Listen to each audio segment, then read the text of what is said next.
You sculpting? I am. I've through starting a new project when I was back at home. I think I've got a bit of the fire back in my belly, which is Good. nice.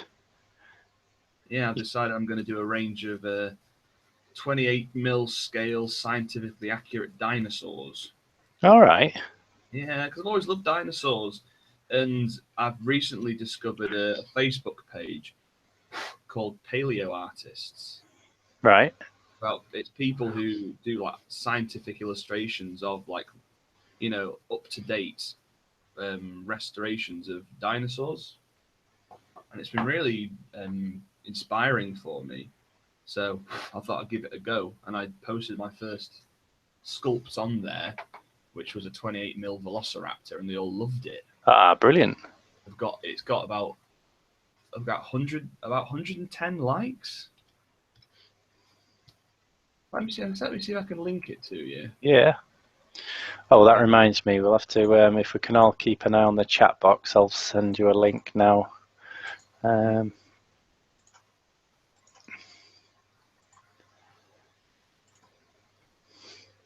there's a sculptor I discovered recently on Facebook, just in the past week or so, that's been sculpting dinosaurs. I wonder if it's for the same thing. Maybe. So it's too much of a coincidence, I think. Yeah, you never know. Right.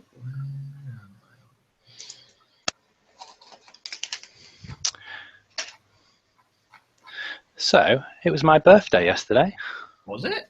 Yeah. Oh, Bud, happy birthday! I didn't know. Thank you. What have you done? Have you done anything nice? Yeah, we went out for a meal last night, which was nice. And then it's the Oxon Oak Beer Festival this weekend, my favourite beer festival. So going to that and having a few beers. Oh, very nice. Yeah. Love a beer or two. Yes.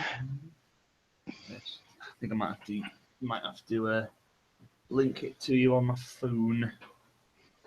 Okay. Where have I put my greaseproof paper?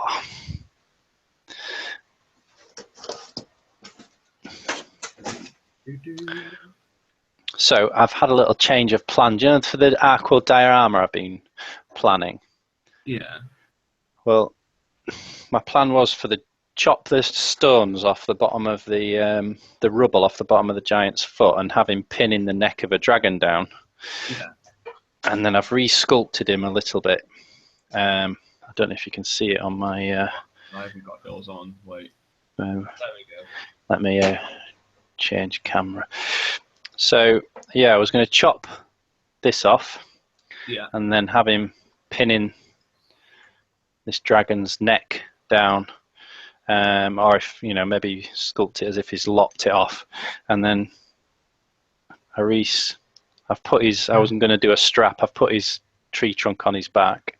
Oh, yeah. And I'm going to have it strapped, like a leather strap going over. And then I've resculpted his fist and he's giving the bird. Excellent. Fuck you, dragon. Oh, and I've given him a mohawk as well. Oh, nice. But then I love the troll hunter. So I was thinking having the troll hunter below his feet somewhere.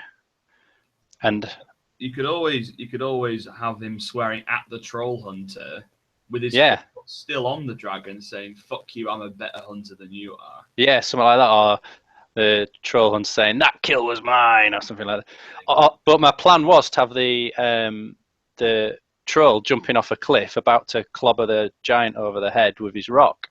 So then I was thinking, and then I guess you could leave it up to the viewer, is the troll hunter trying to warn the giant that behind him, by pointing, is the troll about to clobber him over the head? So, well, I've just sent you a link.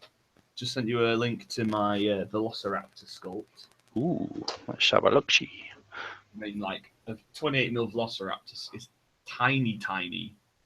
Like, I'm trying to think of something. It's much smaller than any Arcworlde model I've ever made.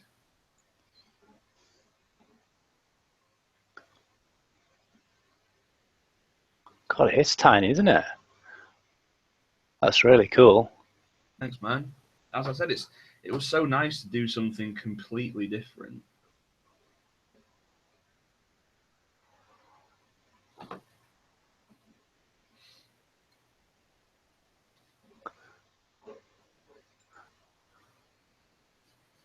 Let me see if I put that on my screen so people, when they're watching this back, can see it. Remind myself how to do that. And Are we live now? yeah. Ah, live but lonely. Live but lonely. People will come. Record it and they will come.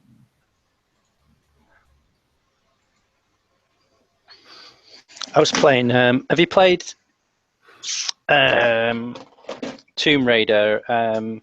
Rise of the Tomb Raider. Is that the newest one? I think it's one of the newest ones. I was playing it last night. It's amazing. I felt like I was in an action movie. It was brilliant. So I've heard mixed reviews about the new ones. Oh, there's putty and resin dust all over my desk. I need to get over in here. Ah, there we go.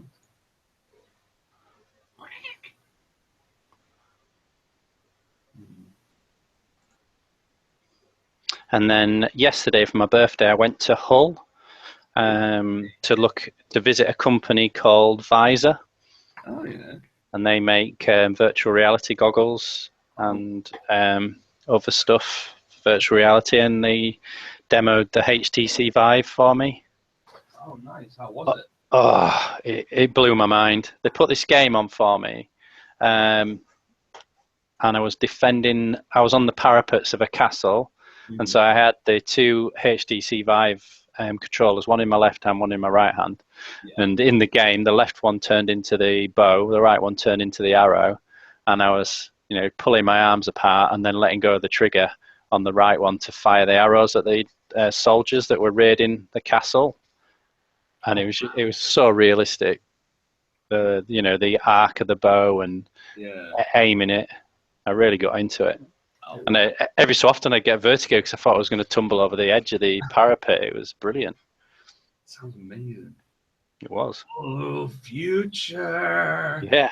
Future. And then they put this other game on, and it sounds really boring, but it was really good. It was just like I could design my own garden, and I was planting trees and flowers, and I don't know. It sounds really boring, but it was really immersive and interesting. Yeah. Be interesting if they could, if eventually they could marry up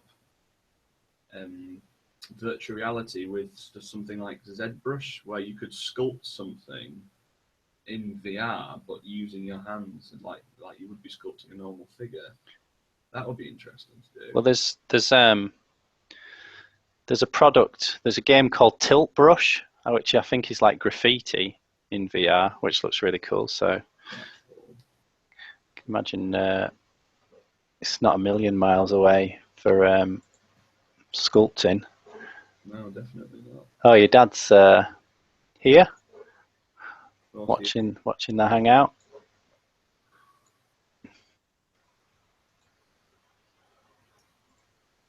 Where else would he be on a Wednesday night? Yeah, be there or be square. Exactly.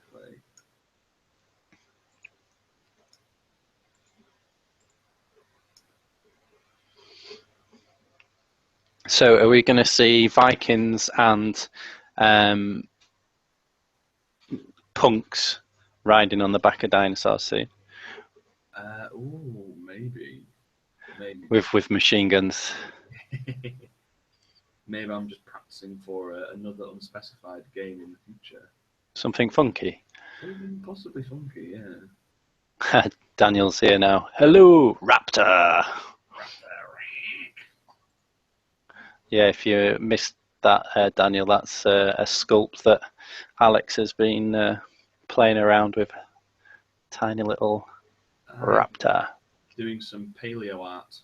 Because from a young age, I've had a massive love of dinosaurs and everything to do with dinosaurs. So I thought I would give it a go by making some 28mm dinosaur figures, because there doesn't seem to be any on the market, really. mean, I wasn't even thinking of releasing these, just doing them for me. But if I'm gonna, you know, catalog them online and stuff, and if there's a market for them, then I might think about releasing them. Yeah, why not? Yeah, I've got nothing to lose. So I need to stick this arm on there and then sculpt around it, because it's at a slightly different angle to the original. And then what would you recommend? Can you see where I've had to cut the tree away from his hands? Yeah. His club. I guess you'd use. I've seen you using like your little Dremel. Would you? I would actually use, if you got a hobby knife like this. Yeah. Right, literally. Imagine the hands like that. Yeah. Stick the knife in, just twiddle it. Twiddle it Forwards, and then you can drill it in, and then you can make the hole as wide as you want by the end of the blade. Thank you. I shall do that. Yeah. I'll probably do that now before I glue it. Yeah, good idea. Want to get that range of motion.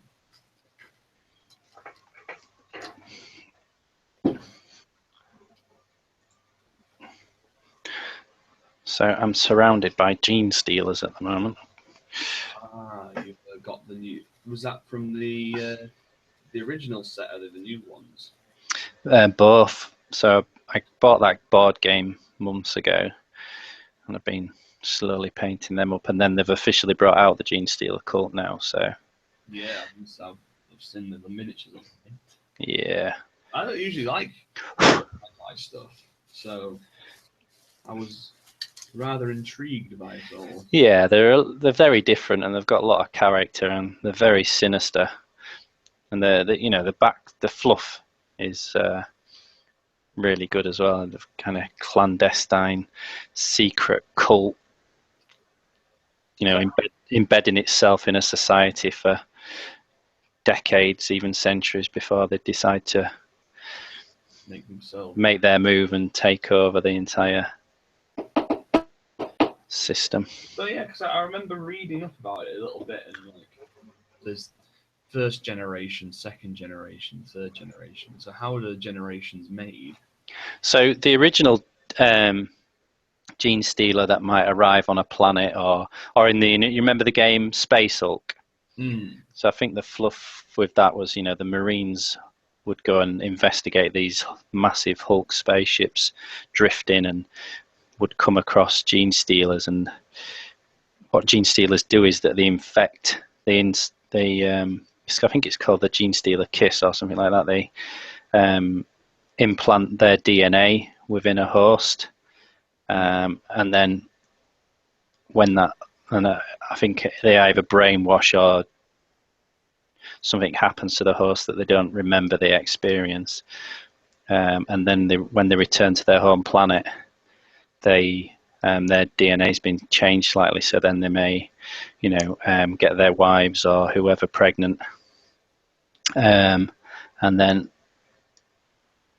when they have a baby, it has like a psychic link with both parents, and makes them really protective, and they see past like the deformities and stuff, and they just want to protect and hide this baby, because that's the first generation of the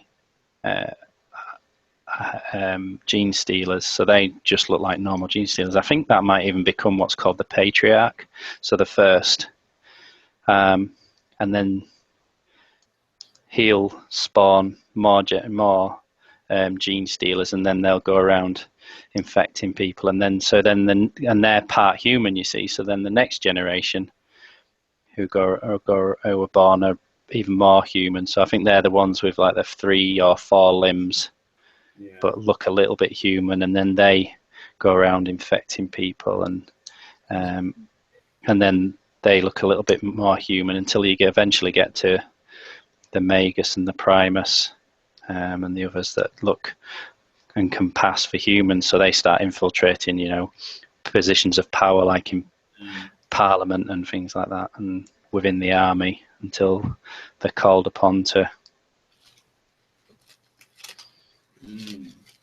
for the day when the Tyranids are coming. So I think I haven't read the book yet, but from what I understand is that the Gene Stealers and the clan, the cult, don't actually know that they're going to be completely absorbed by the Tyranid fleet as well, because they just devour a planet for all its bio energy and stuff, including the cult. But they just think they're gods coming. God, weird. Well, that's worked a treat, Alex, with the with the knife. It's actually even given it kind of wrinkles as well. Do you know where your hand folds and your finger folds and stuff? Yeah, definitely. Which is why unintentionally, but it looks good. Spud's here, Wargamer Viking.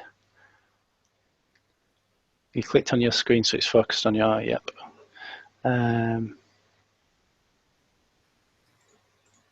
Just speak for a second, Alex. Yeah, I'm just checking the camera. It's cutting to you. I think it was on my screen for a while. Well, you were the one who was explaining about the Gene Stealer cults for a long time. Yeah. Politely talking. Sorry, politely listening.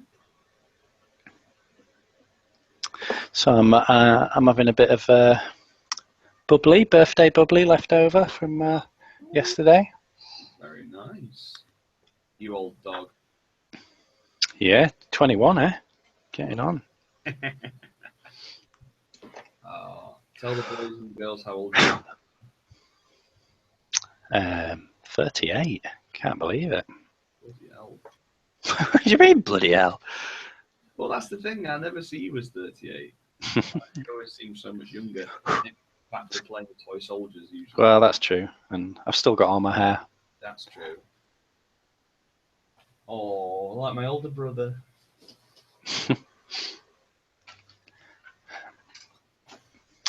Daniel's asking your dad about the resin. Does it react with warm water? I think he wants to slightly bend the dragon's neck.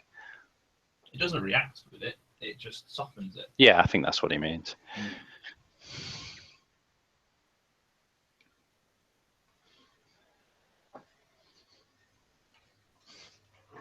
Have you ever seen a 3D sculpting pen?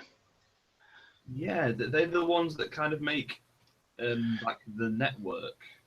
It's almost like a lattice. Well, I think you can do. I've seen people like building boxes, simple boxes and stuff. But I've got one to play with, and I was thinking, I've printed off some armature diagrams. I was thinking if I could trace around an armature. Cause I don't know how strong the plastic is though, and then make some armatures from it. I'm sure it would be okay for like normal stuff, but I think if you were to cast it, you might want something a little stronger. Yeah.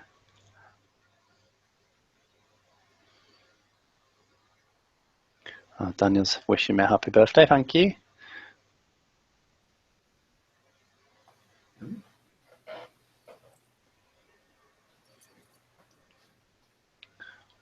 Do any of you guys want to join us? Daniel, Spud, Rob?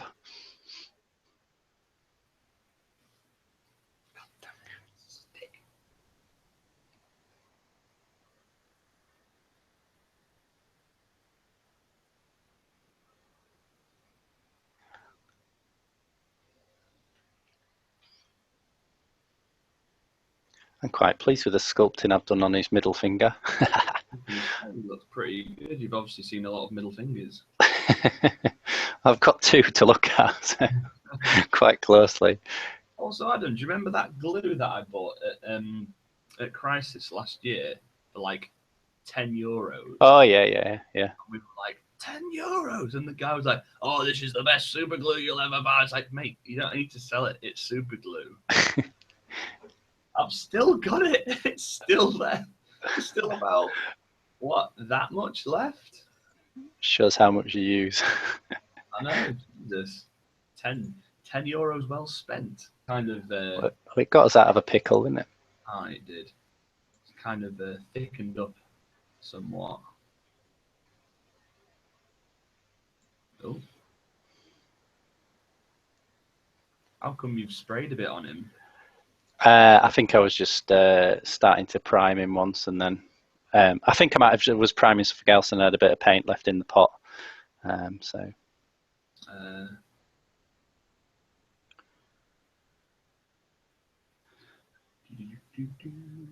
So next, I need to saw off the stones off the bottom of his legs. So it's been my day off from work today. I've been chopping wood in my wood. Got a wood? Yeah. I bought my next door neighbour's garden off her. She's in her 90s, and one of her trees fell into my garden last year. So I went round to see her and offered to buy her garden off her, which she agreed to sell me half of it. But she said when she moved in, like 60 years ago, there was one tree, and there were dozens and dozens of them in there. So we bought it off her. Went through maybe 2 months ago, and got them most of the trees chopped down to make it safe for kids to play in and stuff. You'd think that having trees would be nice for the kids to play in. Well, they were pretty dangerous, and there were that many and that densely packed that they weren't letting any light in, and they were blocking the light to our garden as well. So the plan was to let more sunshine into the garden and make it safe. So there's still some trees remaining. Just we got rid of the majority of them. So I've got tons of firewood now for my fire, which is pretty cool. Well, you're going to need it this winter, aren't you? Is it going to be a bad one? Well, I hope so. We've had pretty shit winters, as in not cold ones, the past few years. Yeah. It'd be nice to actually have some snow.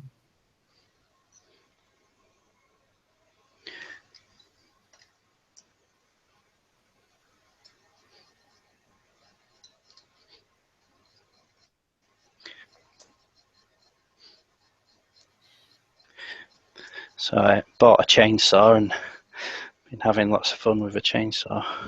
So that's cheating. You should have gone at it like a man with an axe and not else.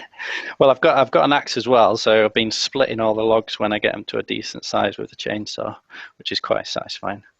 You're going to end up looking like Conan the Barbarian. Well, that's my plan. Yeah, that's what I've been thinking. So yeah, I couldn't find any millstones to push around like he did. So I thought I'd chop down some trees. Yeah. It's one of my favourite lines from a film when they ask him what do they ask him? Say, Conan, what's good in life? And he says, destroying my enemies, driving them before me, and hearing the lamentation of their women, or something like that, isn't it? A good under me. The defeating my enemies and the lamentation of their women. Yeah. All right, I'm going to look this up, and then I'll also look up the Terry Pratchett version of that phrase. Get to the chopper. Right. To crush your enemies, see them driven before you, and to hear the lamentations of their women. Brilliant. Yeah. Which is a Conan the Barbarian. Your dad says I'm catching him up in age. Thankfully, it doesn't work like that. Unless there's some secret elixir of youth in Wet Wang. Ooh.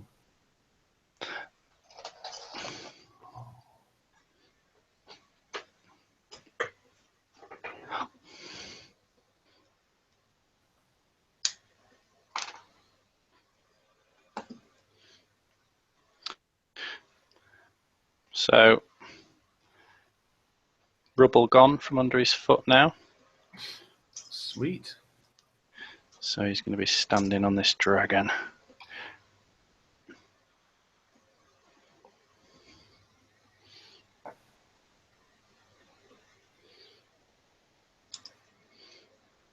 I need to find a display base big enough for them all now. I've been going to all charity shops to try and find something that I can smash and get pinch the base, but nothing's come up yet. How big does it need to be? Let's have a look. Probably needs to be about at least, maybe at the very minimum, maybe 8 inches square.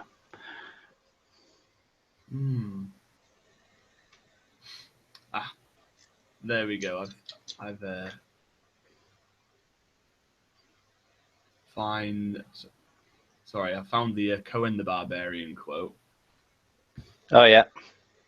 Hot water, good dentistry, and soft lavatory paper.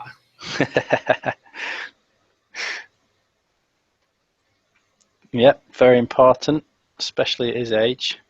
Yeah. You need to read some David Gemmell books. He's got a brilliant character. You'd love him. He's what's his name? Druss the Legend. No, I have read some of his. Just seemed like copy and paste Barbarian, really. Oh, I loved it. Which is one of the reasons why I made the character Crunk the Barbarian for Arcworlde. Like when I designed him, I kind of imagined him like a cross between Conan the Barbarian and David Lee Roth from Van Halen. I just imagine him kind of like this party animal who's been barbarianing. He's been in the process of being a barbarian for years and years and years. So he's kind of, his body's ruined. He's got a big beer belly. He's shagged everything from here to the death of all town. And he's there just to have a good time.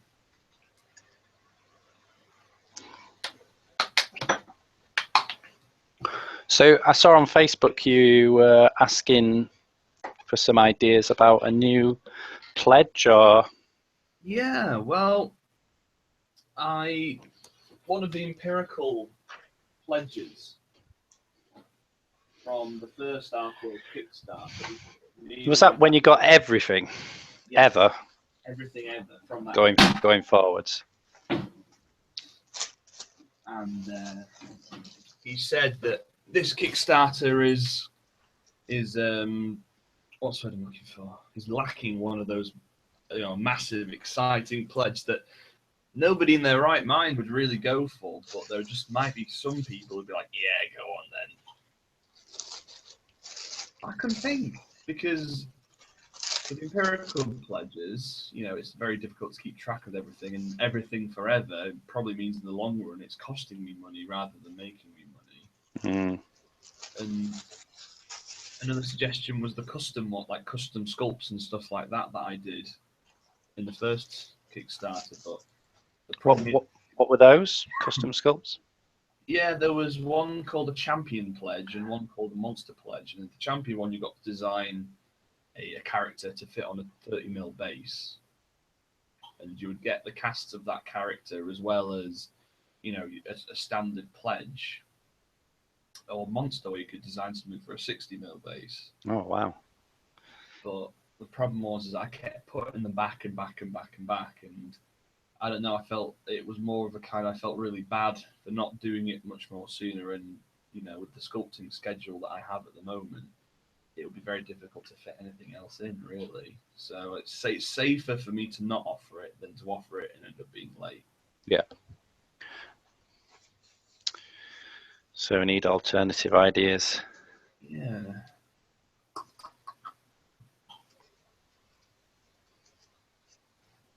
I can't really think.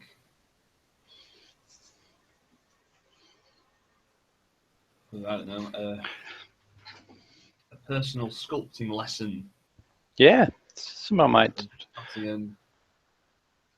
It's Nottingham. 2 days learning how to sculpt, and stuff like that. I don't know. But then that'll probably limit a lot of people to that will probably limit it to people just in the UK. Because I can't imagine there'd be many people come way over just for 2 days or something. Yeah. Well, I'm about to launch on my website doing offering online lessons like this, because I think it's been working quite well with a camera. You know, you can. I think the only drawback would be, or limiting factor, is relying on the footage of the other person. So me being able to guide them. So it depends how good their setup is. But I guess they need to decide that if they're going to purchase it or not, so they can see from my archive of Twitch stuff and these Hangouts and stuff what quality of video they'll be able to see me guiding them over the internet. But I guess, you know, the same would be possible for you as well. I know nothing beats actually seeing it in person, but as an alternative for international fans of yours and who want to learn from you, being able to see it in high definition, because when there's just the two of you on the stream, the quality is much better as well than when we're streaming live to loads of people and there's like 7 or 8 of us in the Hangout. That's a good idea, actually. I might look into it. Well, I could help you with it. I've got plenty of experience of setting them up now and tweaking around with the settings. Very interesting indeed.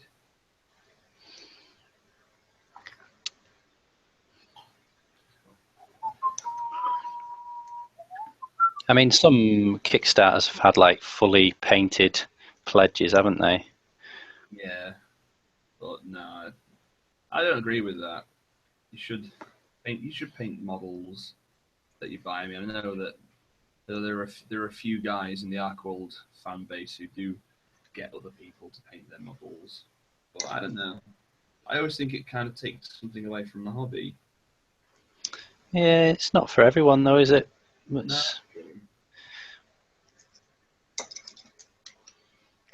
I guess the good thing about Kickstarter though is you can offer it. You know, if you've got a painter who's available and willing to do it for a certain price, and then you can add that to your Kickstarter, and if no one buys it, then you don't have to do it. Maybe that's the genius of Kickstarter, isn't it? But if someone buys it, well, then there's the money to pay for it and get them done. But that's the thing. That money would be going to the painter. It wouldn't actually be bringing in anything new. Well, I guess depends on what kind of agreement you come up with a painter, doesn't it? Because you're sourcing him the customer and your models that he'll be painting, so you need to, have some kind of profit. Yeah, I suppose. For them. What are you using to sculpt with there? Just a silicon. Oh, you mean the putty, the white stuff. Milliput Superfine? Oh no, you don't. No. That bud, you'll get it everywhere. Look at your fingers, man. Yeah, I know. That's why yellow green's the best. Right. And it's also a little bit sticky, so it's good to stick on stuff. Whereas I found that the super fine white one, it's a lot more difficult to get it to stick to things.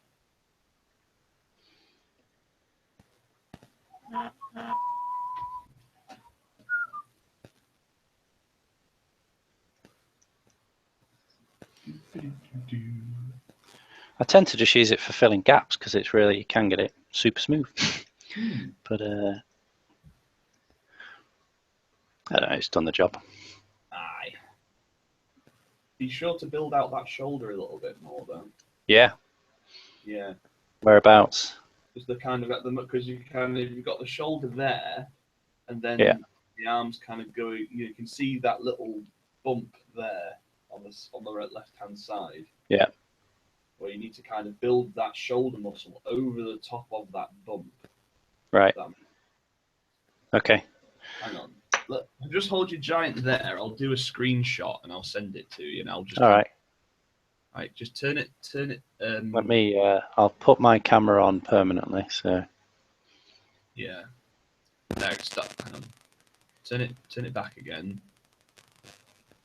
Stop. Stop right there.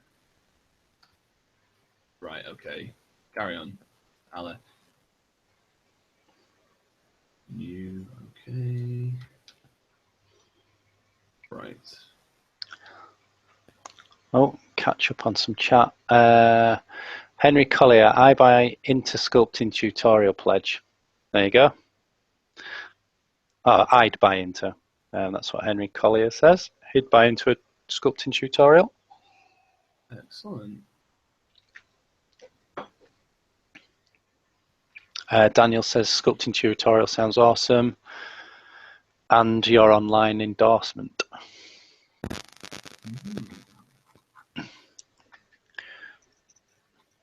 What would you make the strap out of for his green stuff or milliput again? I would say yellow grey milliput. Right. Just like roll it out on a piece of. I've got like a mirror. Roll it out flat and then cut a strip. Yeah. What do you do to stop it from sticking to the mirror? Do you put anything down first? Just a little bit of water. Yeah. And as long as you peel it off before it dries hard, it should be fine. Okay. Right. Let me send this to you.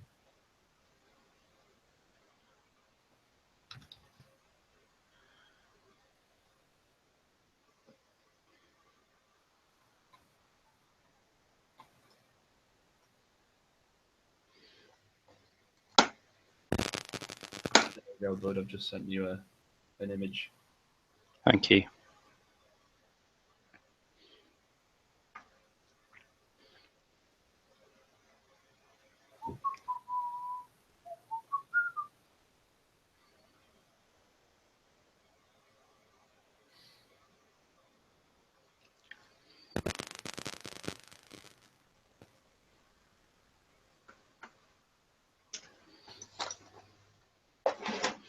Let's have a look at this image then.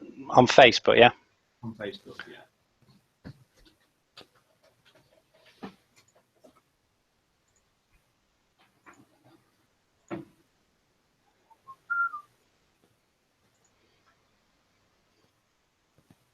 All right, okay. See where I'm coming from? Yeah, yeah. Okay, I'll bulk that out a bit. Maybe put it on the video so that people know what we're talking about.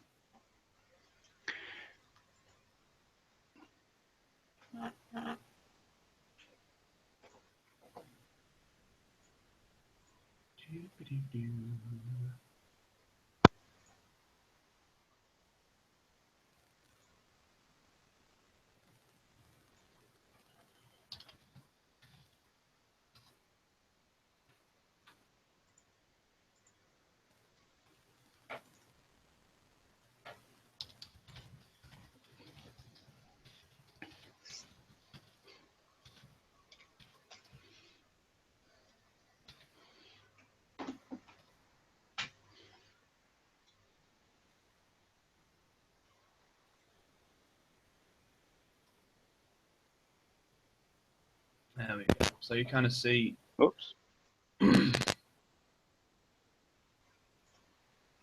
Just checking whether I have anything incriminating on my actual tab bar. Nope, nothing. I'm okay.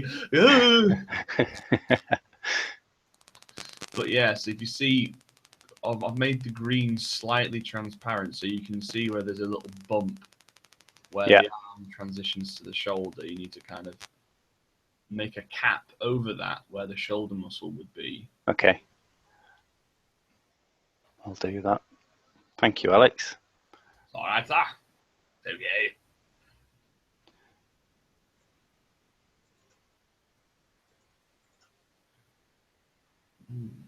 So I am sculpting the first of the Njorsvald Hoskals. Right now? Right now, yeah. Hey, Dave. Oh. Hey, guys. How you doing? How you doing, mate? Sorry I'm late. It's all right.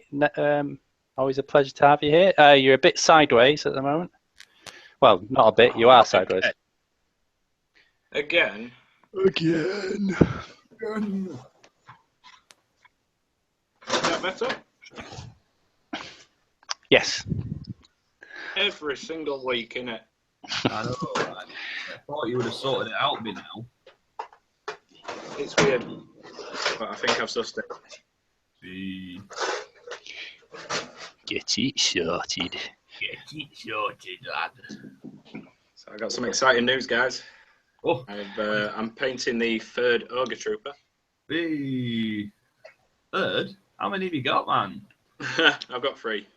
Oh, nice. And they're all different. They're all different weapons. This one's the mace. Oh. What Like were you or the mace? What's it called? A flail? Is it I one on guess. a chain? It's sort of that kind of thing. Like with Is that a morning star? I think it might be a morning star. I'm not sure. I've no idea. But I think that's here what it they're comes. called. So he's my product for today. Nice.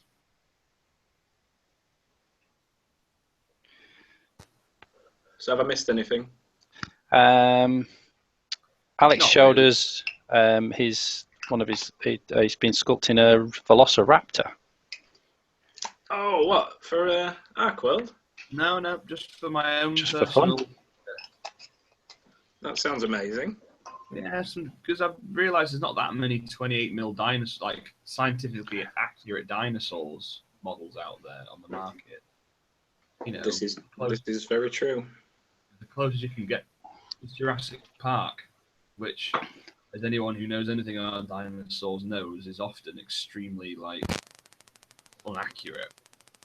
So Yeah. I thought I'd give myself a challenge to do a number of prehistoric beasties, but in wargaming scale.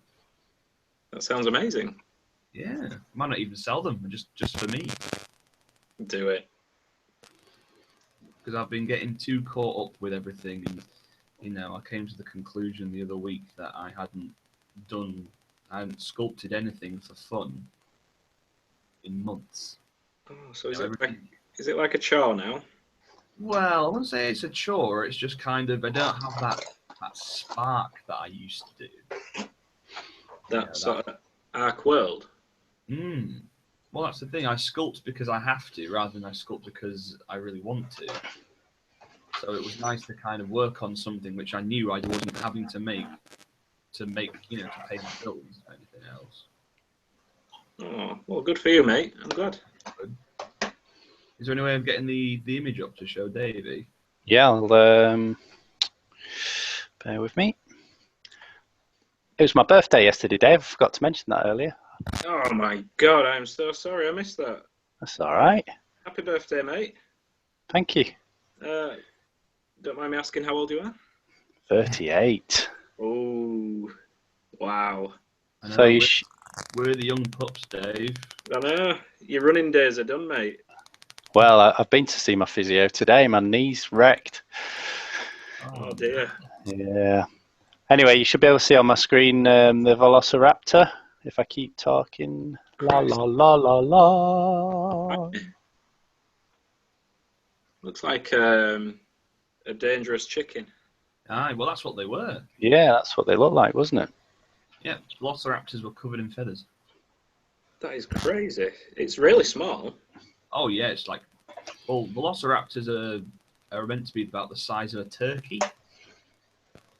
So, Oh, no way. yeah. You That's see, what I mean. is there not different breeds of Velociraptor then? Because Well, there's different. They're called dromaeosaurs. That's the name of the kind of the species. And there are bigger ones. There are much bigger ones. But velociraptors are one of the smallest. oh, crazy. Yeah, so they're about the size of a small Labrador. So did you research into that before, or did you just know that already? Because I know you've studied biology, haven't you? Well, I've always had a passion for dinosaurs, especially when I was much younger. But obviously, the science has progressed since 10 years ago, even longer than that. So I kind of knew that I knew certain things, but I wanted to make sure that I knew as much as I could before I made it. Yeah. Because one of the next models I'm working on is one called Dimetrodon, which is you know, the lizard, the thing that's usually seen as like a lizard with a big sail on its back. Yeah. Yeah. Which they think was used for cooling it down and stuff. Yeah. Well, it wasn't actually a lizard. It was a mammal-like reptile. So it didn't have scales. It had skin with paws and stuff like mammal skin, and it was thought to have all these things which the reptiles just don't have. So rather than making it like a lizard, the way that I'm making mine is I'm going to make it look a lot more kind of dog-like or cat-like. So I'll send you a link to the picture. I mean, there's nothing to see yet. It's literally just the armature. Where are you? Here it is. Is that shoulder looking a bit better, Alex? Hold on, let me say. Let me. Sarah in a private message to boy. There we go. So what are you doing today, Adam? I'm converting my giant. I'm making that scene that I've been working on for quite a while now. So Yeah, I'm that's gonna, better. Yeah, a bit more or? No, that's just about perfect. Yeah, good. So I'm making a scene where, I don't know if I've showed you this before, Dave. So the giant has ripped off the head of a dragon. So he's going to. I've cut the. Do you know the boulders off his foot, off the bottom of his foot? Oh yeah, yeah. I've cut them off, so I'm replacing it with a dragon's head and neck that he's stamping on. Wow. And then in front of him, I'm going to have the troll hunter pointing at him. Yeah. And the there was someone jumping on his back, wasn't there? Yeah, I've put, instead of having his club in his hand, I'm going to strap it to his back, and then I've converted his hand. He's giving the bird to the troll hunter, and the troll hunter's pointing at him. But I'm going to leave it up to the viewer to decide whether the troll hunter's having an argument with him or if he's pointing to the troll behind him that's about to smack the giant on the back of the head with a giant rock. So I've re-sculpted the legs and ankles of the mountain troll, so he's leaping. He's in a leaping position, and he's going to be behind, leaping onto the back of the giant to smack him on the head with the rock that's above his head. How are you going to suspend the... Well, I'm going to build a little cliff on the diorama base behind him, and I'll probably I'll drill into his toes and just pin his toes to the edge of the cliff, so he's just leaving the cliff. So to the viewer, it'll look like his toes are just touching the top of the cliff as he's leaning, as he's jumped off. If you know what I mean. That's a bit epic, isn't it? Yeah. It's like, that's craziness. Well, something a bit different. I haven't done a diorama for a while, so, and I don't think I've seen one for Arcworlde, really. No. I would love to do one. It does indeed sound cool. Hey, Judge, when did you sneak in? Just a couple of minutes ago. How you doing, mate? You all right? Okay, yep. How's We're discussing dinosaurs. Alex has been sculpting some dinosaurs this week. Oh, cool. This week, I have mostly been sculpting dinosaurs. Well, you say this week. I did it on Monday. Not all week. As you do. I'll just sculpt a dinosaur.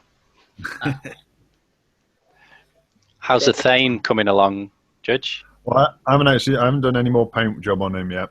Paint more, but I did do some work on his base this week. So that's... See if I can get it. Can we see?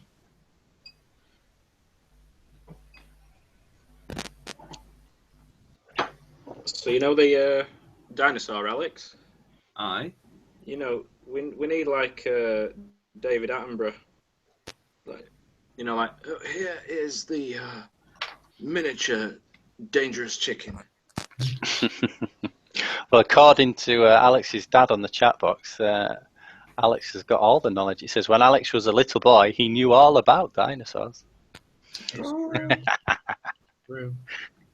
I always remember, like, I must have been about 5, and one of the daughters of one of my parents' friends wasn't very nice, and she used to try and pick on me, and one of the things that she would say was, "Oh, you're the dinosaur boy," trying to come across as an adult, and I was like, and it used to annoy her a lot that it didn't wind me up, because like, being a dinosaur boy is awesome. Why would I be ashamed of that? Judge, that bass is looking amazing. Wow. So yeah, I'm just waiting for the resin to cure, and then there's going to be another layer going on top of that resin of. Let me get it in shot. Oh. Crackle paint. Well, it's a clear crackle paint, Ooh. so it will and it will crack. So then some ink can go in to pick out the cracks, and then there's some dry brushing to frost it up a bit to look like ice. Brilliant. Christ. And then I've got some plastic art planks which I'll paint up like I've done on my Orc no primer base, and then I'll lay those on here, and then Thane will stand on top of that. So, because you were saying the other week, you imagine in your head like that scene in Game of Thrones when on the edge of the ferry, edge of the docks as they're leaving, escaping from the whites. Yeah. Yeah, brilliant. So it will be icy and everything. That base is a bit perfect. Really, honestly, really perfect. Where's the painted green sand? Well, there is sand in there under the resin. I can't wait to see it all done. I think I might have to ask you if I can put it in the Tribbles in the North rulebook. Well, yeah, if you like it, you'll be more than welcome to. Yeah. Very much. I was thinking of having like, well, I don't know.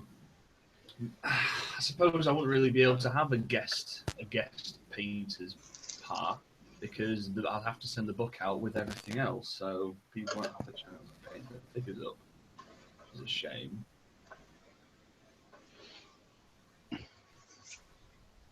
I'll go put that back on the shelf to cure. Thick base though, bro. Thank you. Thick.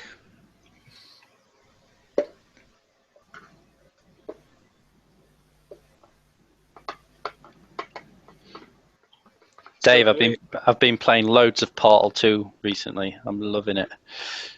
How's Wheatley? Oh, he's hilarious. Have you stood around and listened to him talking? Yeah, well, I was stuck at one point. He kept. I had to step into this scanner that was scanning robots, and he kept saying, "Oh, we need to replace it with something." And I was like, oh, "Yeah." When I was looking around the room, couldn't find anything. I kept jumping in it. I was like, "I just couldn't find it." And eventually, I think he took pity on me. He was like, "Just go get another robot, a defective robot, and put it in there." Yeah, you have to go back, don't you, to find one? Yeah. It's bits like that, you know, because he'll tell you to do something and you'll get on with it. But it's the parts like where you stood around and he has a conversation. He's like, "Oh, well, you don't talk much, do you?" And it goes on and on and on, and it's really funny. I recognise his voice. Who is it? Stephen Merchant. Is it? Yeah. Now you've said it, I know. Even Seth's enjoying just watching me play it. He's loving it. Well, Stephen Merchant's going to be in the new Wolverine film. I believe he's playing the bad guy. All right. Which is wow. That's amazing. Yeah, I reckon he'd be a good bad guy. Yeah, because he comes across this kind of gawky character, but sometimes they make the best bad guys. Yeah. Because you don't expect it from them. You know, for Ben Kingsley, for example, you know, you just take one look at him in any film, you think, yeah, he's going to be a prick. Yeah. Whereas You look at Stephen Merchant, he looks like Mr. Bean but blonde. Yeah, that's true. He can't be the criminal mastermind. Surely not. I love it. I can't remember the name of the character. My marble foo is weak.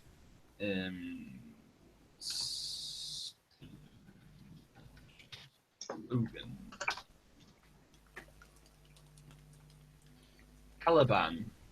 That's his name. And he looks well spooky. Oh, you haven't seen me in the morning yet.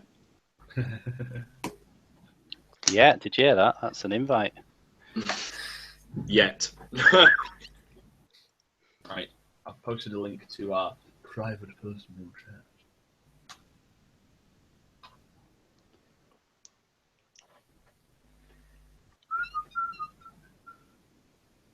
Come on, you bloody milliput. Stick. For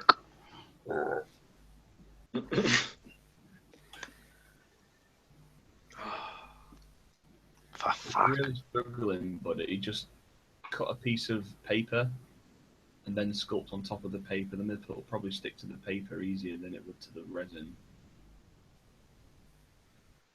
I don't. What? And then peel it off the paper to stick it. Oh, you mean then just super glue it? Yeah, that's fine. You got it now. It's stuck to the. I've done good.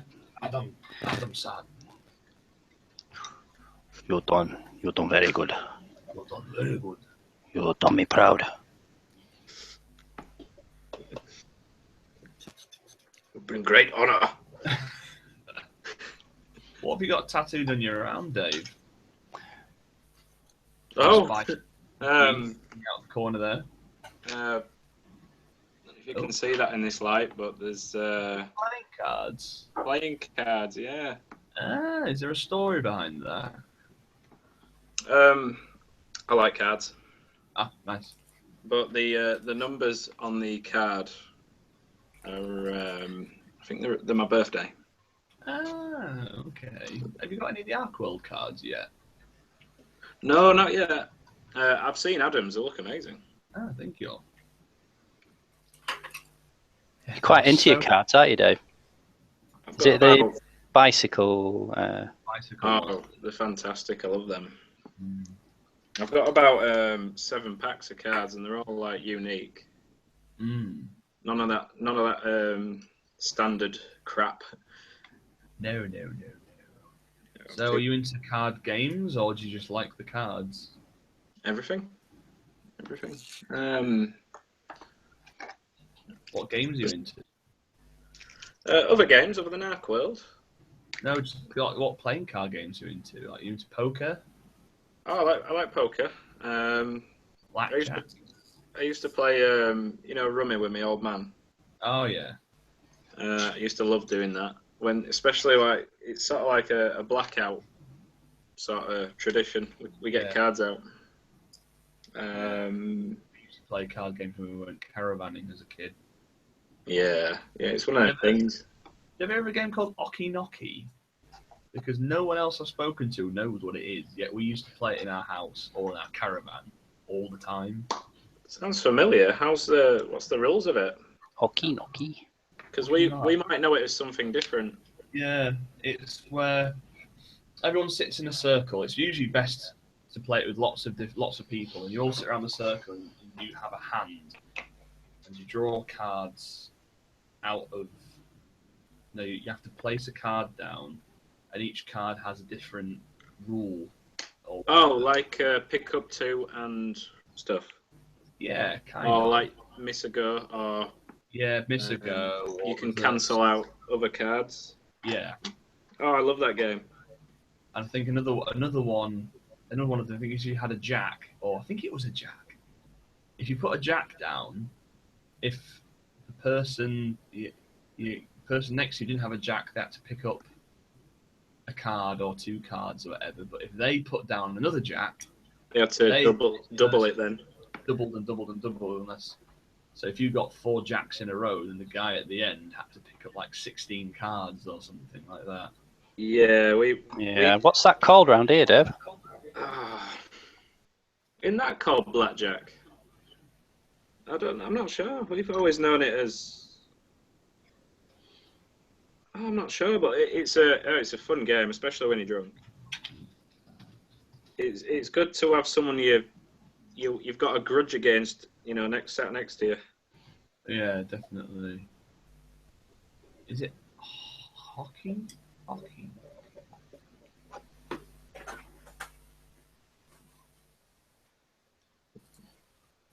I'm not sure. I can't remember. I'm going to be kicking myself later, but I'll be like, oh, yeah, it's that. Yeah. Hockey. I'm just trying to think of all the different ways I can spell it. There's a game around here called Shithead. Is that that's no, seriously, I think that's might be what it's called around here. And there's Scabby Queen. That's quite a good game. That's like Chase the Ace, that one, though. Yeah. Scabby Queen. Ha! I think I found it. It's another one's called Twitch. Twitch or Okinoki.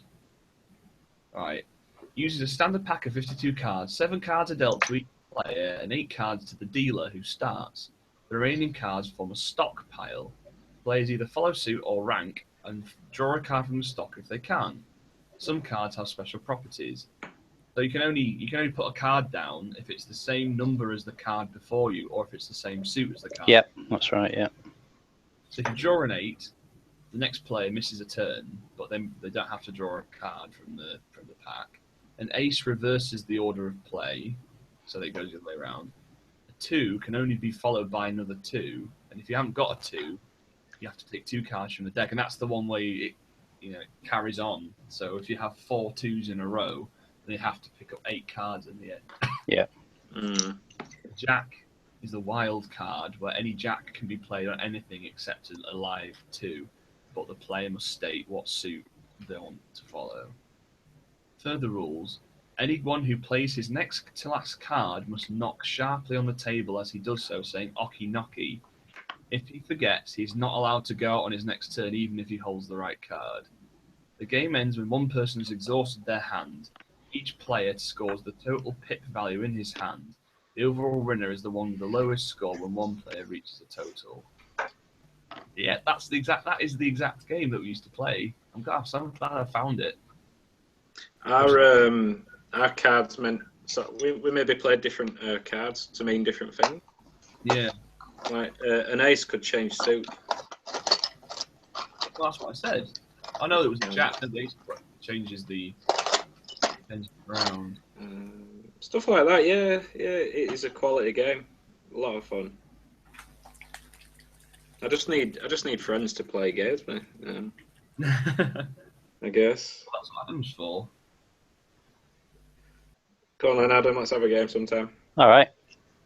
It's a lot. Bring Seth. Bring the whole family. Twist my arm. I'll behave. Have you ever played Ring of Fire? Yeah, I've got an actual pack of cards for that.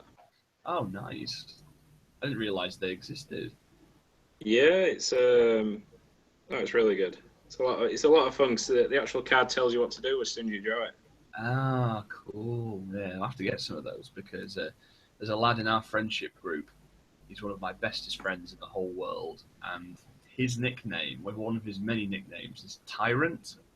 Because whenever you play any kind of drinking games with him, you have to follow the rules exactly to the letter. You have to drink. That's not a drink. Drink again. And he gets really riled up and like properly into it. And it's just hilarious. Like playing Ring of Fire with him, you feel as if you've got like someone's. Oh, what's the sergeant from? It isn't our Fop Mum. You know, that really shouting. Yeah. It's kind of like that. I mean, Right then, you horrible lot. Right then, you horrible lot. It doesn't help that he looks like Henry VIII as well. So he's a 6'2", 18-stone rugby player from Surrey. So when he's bawling at you to drink, you drink. Hunter, you call that a drink? You have to drink it. I swear to God, if you're not drinking, I'm going to come over there and punch you. He sounds awesome. Oh, he's great. Drink it, you bloody bastards. Wow, excellent.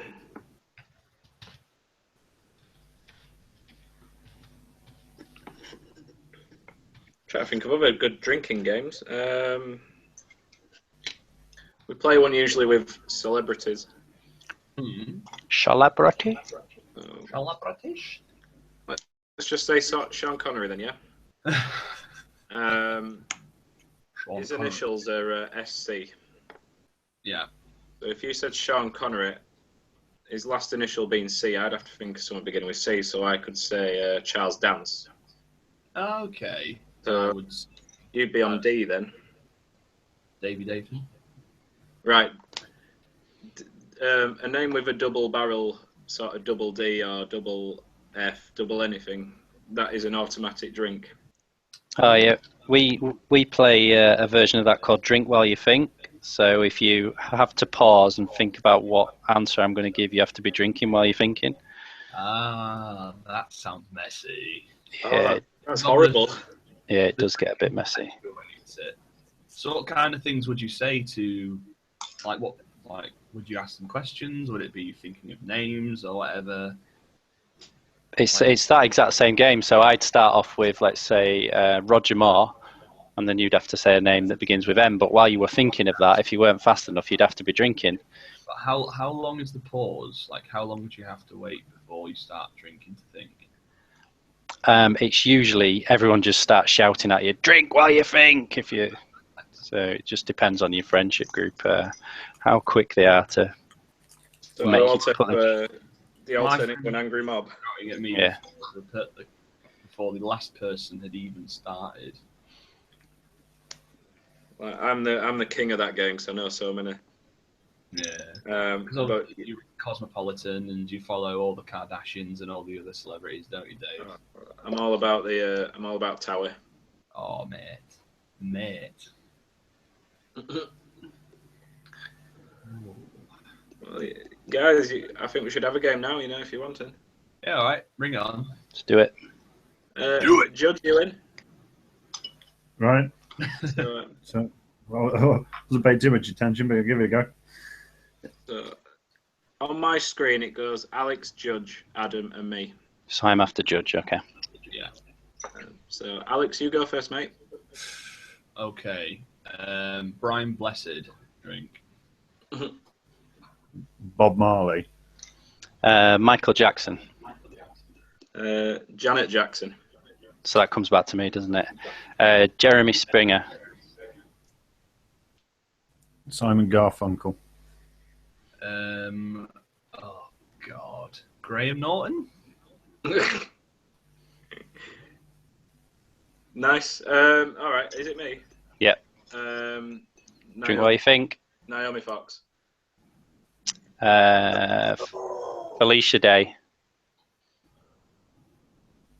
David Duchovny. That's back at me, isn't it? Daniel Day-Lewis. I've lost track of whose turn it is. Is it me? It's you, Dave. Yeah. Oh, right. Leona Lewis. That's me, isn't it? Linda Lusardi. Oh. Lucy Liu. Lindsay Lohan. Oh. Liam Neeson. Oh. Nigel Thornberry. Who is it now? I think it's you, mate. I think it's you, Judge. We're H. Harry Hill. Back at you, Alex. Drink while you think. Oh, Hermione Granger. Are you allowed fictional characters? Yeah, we do in our version, yeah. All right, okay then.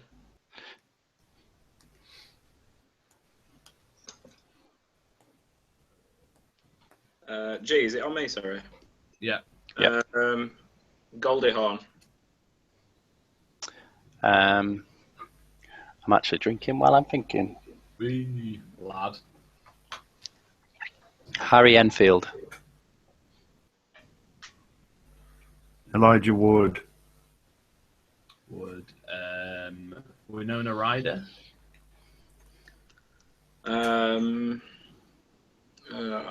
Red. Ah, crap. Drinking.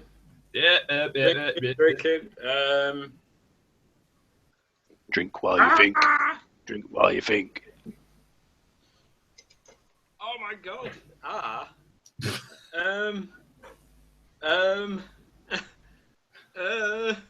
I'm well good at this game. I know so many people. All right. Roland Rat. That's back at you, Alex, I think. Is it? Yeah. No, it was Judge's go before. Or was it me? Okay. I don't know. Rachel Riley? God damn it. Dave. Rachel Weisz. That's me then, isn't it? Willy Wonka.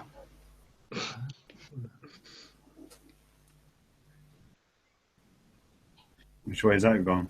Back to Dave. It was a w. Oh, William Wallace. Oh.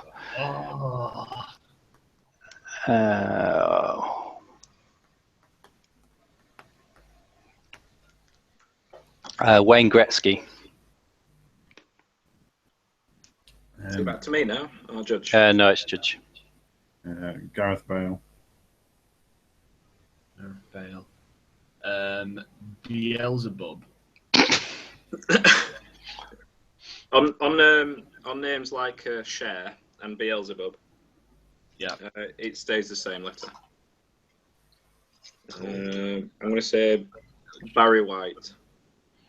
Oh, a W again. Let me get my drink. Winston Churchill. Oh, yes. Oh, yeah. Craig Rebel Horde. Who? The fellow off Strictly. Oh, no, sorry, just said the name again. I didn't hear the last Craig Rebel Horde. Ooh. Harrison Ford.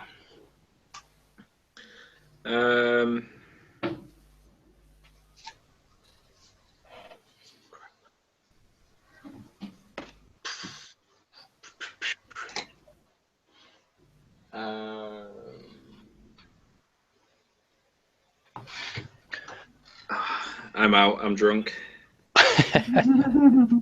I'm steaming. Yeah, at party games and stuff like this, they call me the kettle. Because you're always steaming. Oh, I'm always steaming. Yeah. I'm always off my ass. Top ranter. Is that why they always find you in the kitchen at parties? Usually, yeah. I'm on stove. Yeah, well, usually at parties, I'm hugging the toilet. Your best mate Huey. Yeah. Yeah. Shout, or as my dad says, shouting for Bill down the toilet. Bill. No! That's fantastic. Every person I've ever told that to has absolutely loved it. And they say, I've never heard that before. I was like, my dad's been saying it for years. Oh, I should have met your dad years ago. Rob on the chats, Lord Tattoos, his handle on there, is asking what. So this is the Arcworlde Giant that I've converted. So I've given him a mohawk. I've removed his club out of his hand and strapped it to his back.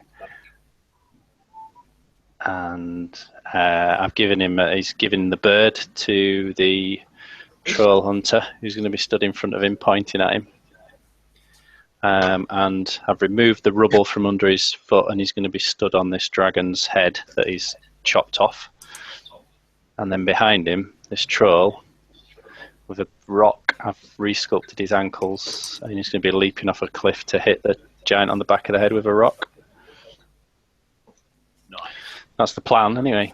4 Arcworlde models in one. Oh my god. I'm sorry, I can't stop thinking about Screaming Bill down toilet. That's brilliant. That is absolutely amazing. My dad will do about that. Oh, it's so good. Bill! Bill!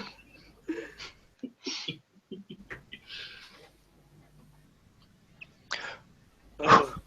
So, like, whenever you go to a party and someone rushes to the toilet to try and throw up, you say, "Oh, where's so and so gone? Oh, they've gone to see if Bill's in the bathroom." Oh! Oh God! Oh, it's amazing. Oh. Oh. And then there's the good old chewy burp. What's that one? The chewy burp. Oh. Oh. Oh, just pretending you're a dragon. The dragon. I'm a vomit dragon.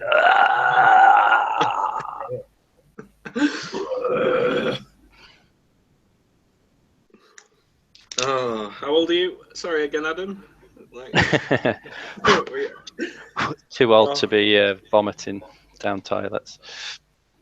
Adam's so old that he can remember when there used to be actual dragons.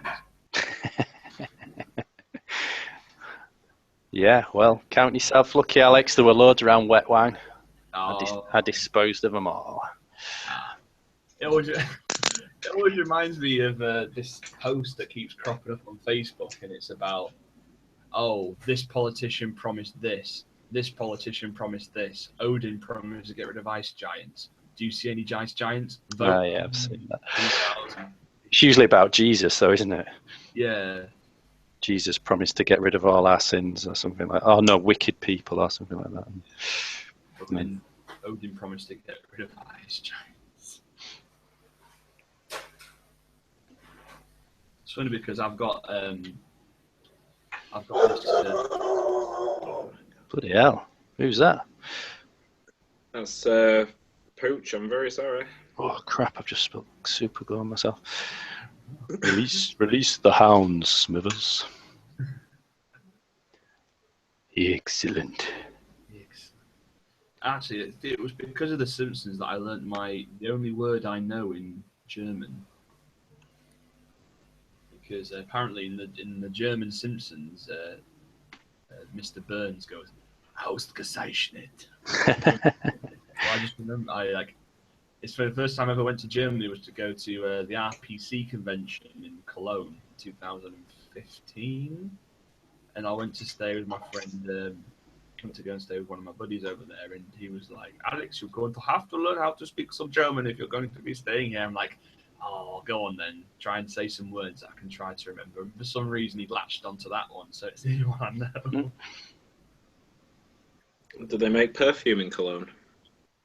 I don't know. You'd think so, wouldn't you? I like to think they do. Really good stuff. The good stuff. The stuff, yeah, it works. Oh, what's the quote from Anchorman? It works 60% of the time, it works every time. Yes. What is that? Black Panther or something it's called, isn't it? Panther, yeah. Smells like a diaper filled with Indian food. I learnt my German from South Park. Yeah. Ma'am, what's this Shizer movie? Have you seen the most recent series of South Park? No. It is magnificent. It's so good because I think it's being made as we speak, so all the stuff that it covers is ridiculously topical. So has it got Hillary and? Yeah. Donald Trump is Mr. Garrison.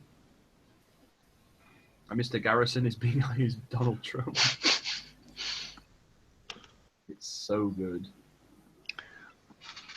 Drugs are bad, I'm good. Drugs are bad, I'm good. Mr. Garrison, is that Mr. Mackey? That's Mr. Mackey. Mr. Garrison is the actual teacher. He got sex changed, didn't he? Pardon? He got a sex change, didn't he? He did, then he got changed back.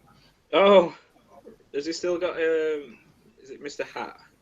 Oh no, I don't know what happened to Mr. I can't remember what happened to Mr. Hat actually. Something horrific. Oh no. Lord Tattoo is asking, is that Alex sculpting? It is, yeah. What is it you're sculpting again? A Norschwald? A Norschwald Huskar. Huskar. Norschwald Haskell from Cologne.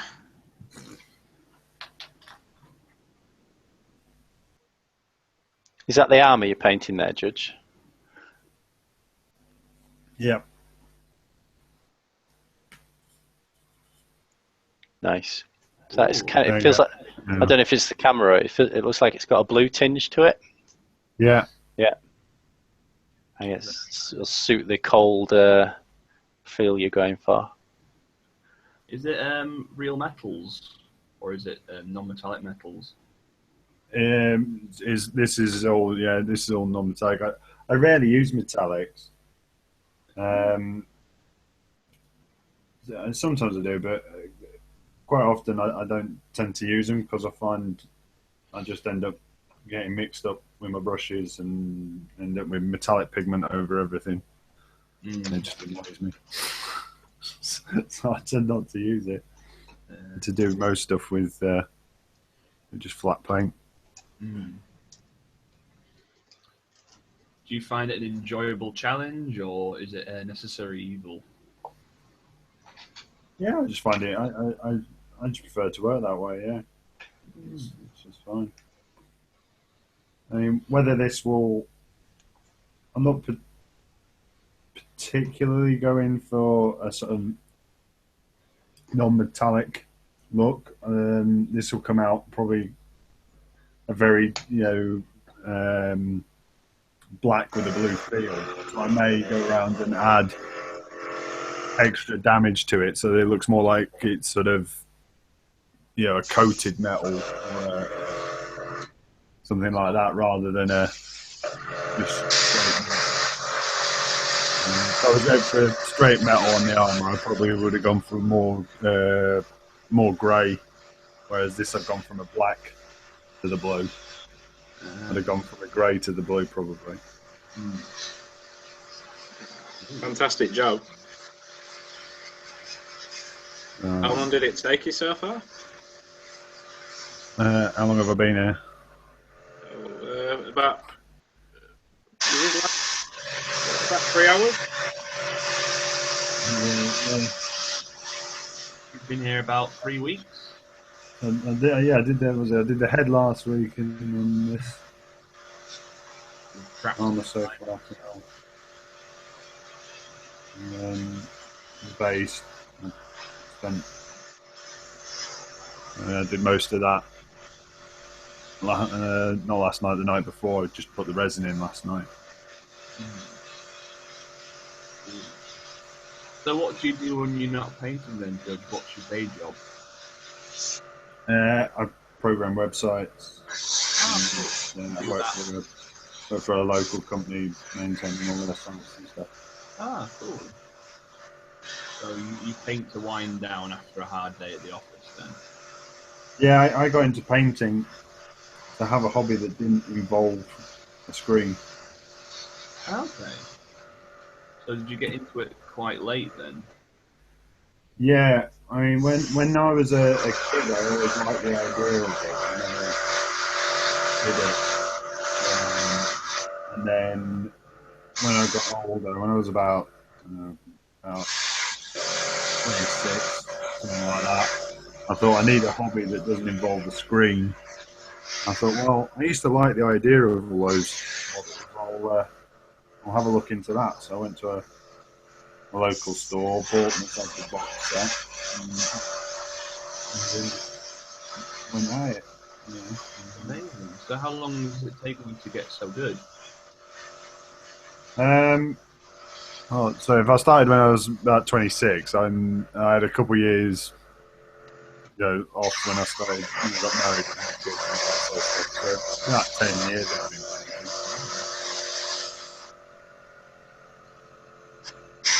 think everyone just assumes that people got into the hobby when they were young and just threw it forever. Ways to come back to it when they've been a bit older. Do you play games with the models you've painted there, Judge? No, I've never played a game. Half the battle.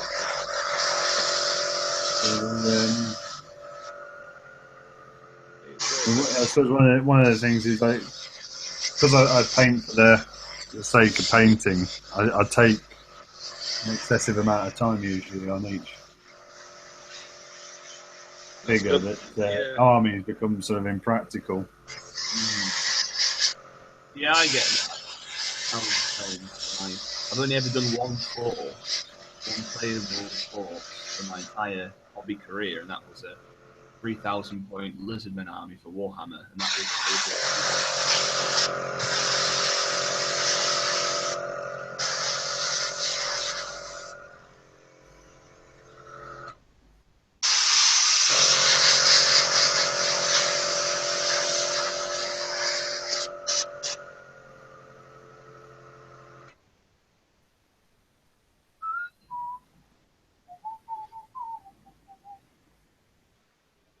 How's the painting coming along, Adam? Yeah, I'm just priming the mountain troll. So I'm just done in black. I'm going to do my grey, usual grey from 45 degrees and white from above soon. Sounds like an opera, that. Like priming the mountain troll.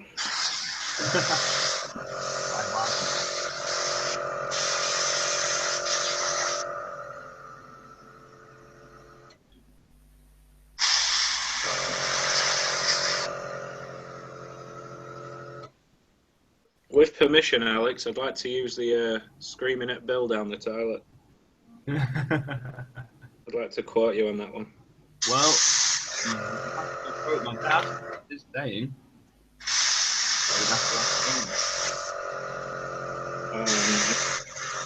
I'm definitely going to nick that one.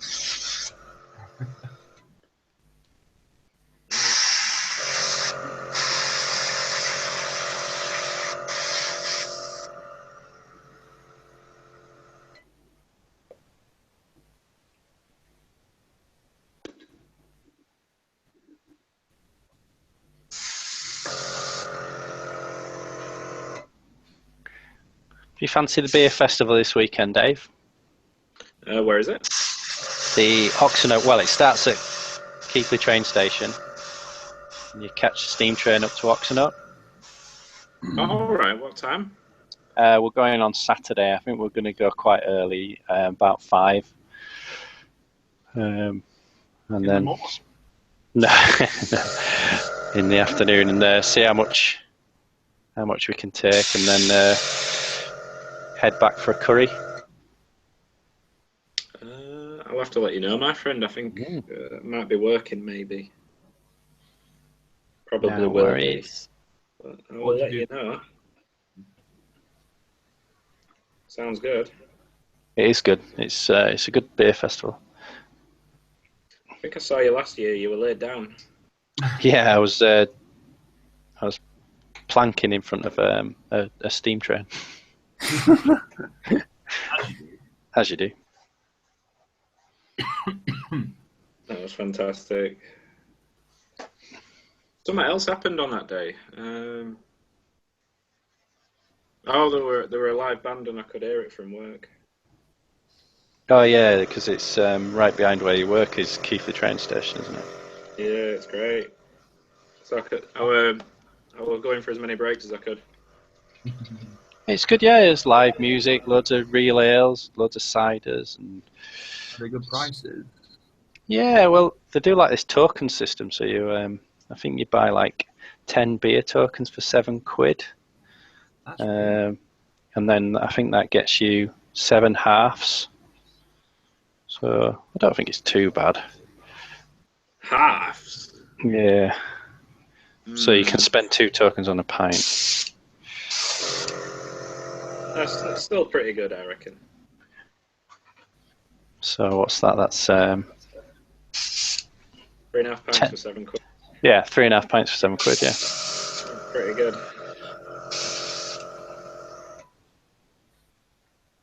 Depends if you like the guest ales, though, eh? Well, there's plenty to choose from. And I yes, might go to a beer festival and go, actually, well, I think there is like a wine for the ladies section and cider. I'm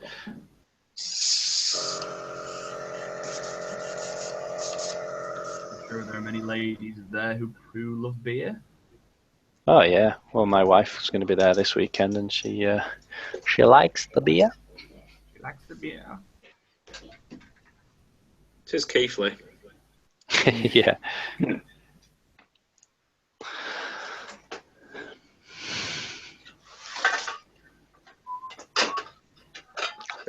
Seems everyone knows how to drink up here. Well, of course, Yorkshire.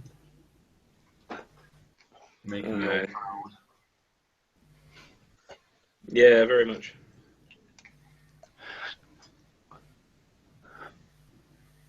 So what do you do for work then, Dave? I work in a supermarket. Okay. It unfortunately takes all my time, and I don't have much chance to get on the getting on the painting game or anything, Oh. which is a shame. But Before I forget, guys, I've as good as finished the Deaf Kiwis. If you can see them, there's my mouse gone. So as the big guy, the Alpha, oh, Kingfisher style, aye. Very cool. and then Nice. Oh, they're handsome. top of his head to denote his Alpha status. Mm. And then I've just got to finish the gremlin on the back of this one, which I've been working on. Done his tiki mask. Nice. That's wicked. That I like that. Yeah, they're cool models. I like the colours that you've done on the mask as well. Looks quite, yeah, just like crazy. Well, I did, yeah. I've done orange and blue stripes to match the Kiwis he's riding.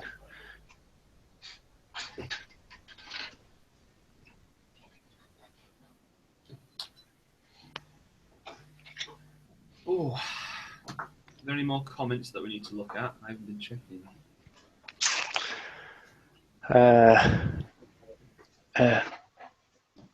Lord Tattoo, also known as Rob, is enjoying painting the chieftain. So I think he bought a Bayark chieftain off you the other day.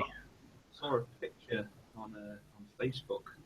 And he says, "Judge, that is going to be amazing." So that's Rob commenting on your. Thank you, Rob. Yeah, it's coming out well. And your dad says, "Alex, what about a chewy burp?" I've already said that one. And Rob says, "Oh, that they came out nice, Adam. So thank you." Do you know, talking about the chieftain? One of the hardest models I've ever had to build. Really? Really, really. What, So the difficult. Bayark chieftain? No, sorry, no, the jungle gremlin one. On the shield. Yeah, there's two little dudes holding a big dude up, and because the metal, I was struggling so much. Unfortunately, buckles slightly, so it doesn't quite fit together. Maybe I'm rubbish at putting them together. I think. No, even I made the model and I found it. I do like them. I do. I like the headhunters. They're so funky.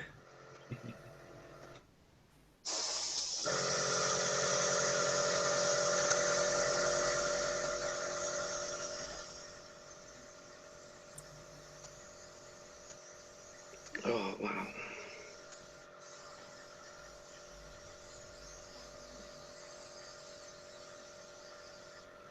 Dave, did I tell you I got to play around with a HTC Vive this week?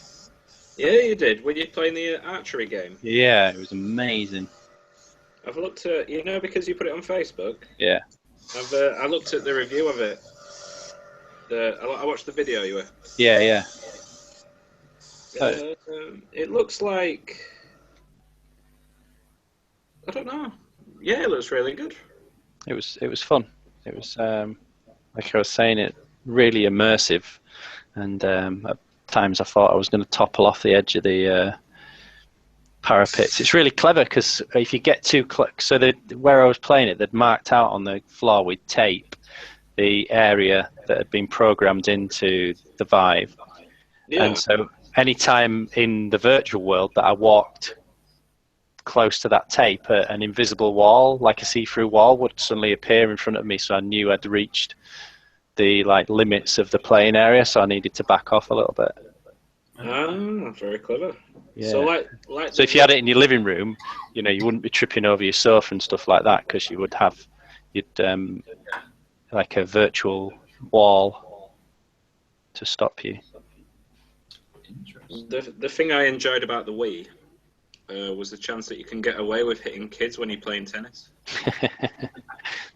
Is it kind of the same thing? Yeah, I suppose the only difference is you'd be able to get away with it even more because you can't see them unless they're virtually mapped as well. But so you could really twonk them and genuinely say, "Well, I didn't know they were there." While with the Wii, I suppose there was always you should have seen them maybe in your peripheral vision. No, they ask for it. They've got it coming. I once took my knuckles off playing tennis on the Wii. Wow. On a wall. Scraped him along the wall. How old were you both when the Wii came out? Oh, give over, man, will you? Go on, you and me. I'll try and... So Seth wasn't born. I didn't... It probably came out about 2002, did it? 2003? I think so, roughly. I think it was about 2007. Oh, is that as late as that? So let's say 10 years ago. So I'll have been 27, 28. Actually, I'm going to have to look this up now. Are those the years you were mincing around college? Me? Yeah. No, I'd graduated. Well, I'd graduated my marine biology by then. I went back to study social work when that was in 2000 and... Oh yeah, graduated in 2009. So yeah, 2007. Yeah. Ah. Did you say marine biology? Yeah, that was my first degree. Yeah. Oh, is that what got you into being the whale then? Maybe. The Wii came out in November 2006. All right. It was literally about almost exactly 10 years ago. Bar a month. It was 10 years ago. I remember the first time I played it. That blew me away. So I was like, "Whoa, this is ace." Yeah. Problem is, you soon got bored of it, though, didn't you? That's the problem. Yeah, that's the thing. It was a gimmick, and gimmicks don't usually last that long. Mm-hmm. It lost me when I realised you had to stand up and actually do something. It's like if I wanted to sweat, I would actually play sports outside. Yeah. Wow. Although speaking of interactive games, the Pokemon Go took off quite well, didn't it? It did, although it seems to have fizzled out a little bit now. Are you still playing it, Dave? You were quite keen on it. I just can't be bothered anymore. I caught most of them, so that'll do. I never downloaded it because it didn't include the part of the Pokemon game. I wasn't asked about collecting all the Pokemon. You know, I would find my 6. Training, evolving, battling. That was what I liked. So when I found out that you couldn't really properly battle other people and stuff in the game, I was like, oh, what's the point? Like, They just wanted them to kill each other. Yeah, exactly. You know, I'm not going to have, homicidal monsters in my back pocket if I can't unleash them on the world. There will be probably an update eventually for that. Well, fingers crossed. For the game. I know they're bringing out trading eventually soon. Oh.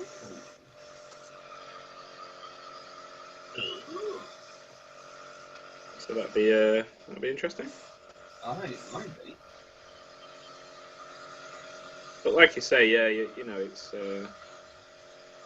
once you've got them, you can't do much with them. Yeah, exactly.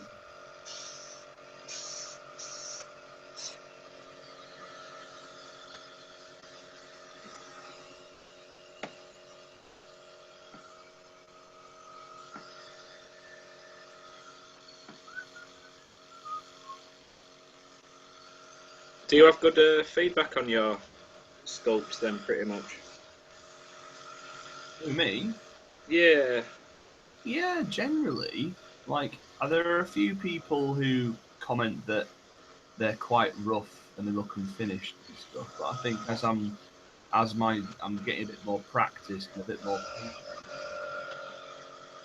around. Sculpted with a disposable coffee spoon, aren't they? I heard once. Yeah. Yeah, I really like them, but in my opinion, there are bits that you don't know what you're painting. Yeah, definitely. I mean, certainly on the older models, that's the case. It's one of the reasons why I dislike a lot of my older work, because I wasn't, patient enough with them, I guess. Whereas I think with the modern, I do like them though, because they're authentic. They're just so, they're not something that's perfect. Like, you look at models from Malifaux, they're so intricate and like perfect.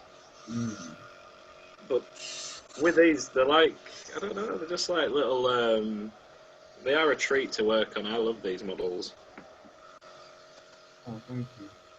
Good to hear that my lack of skill with putty is.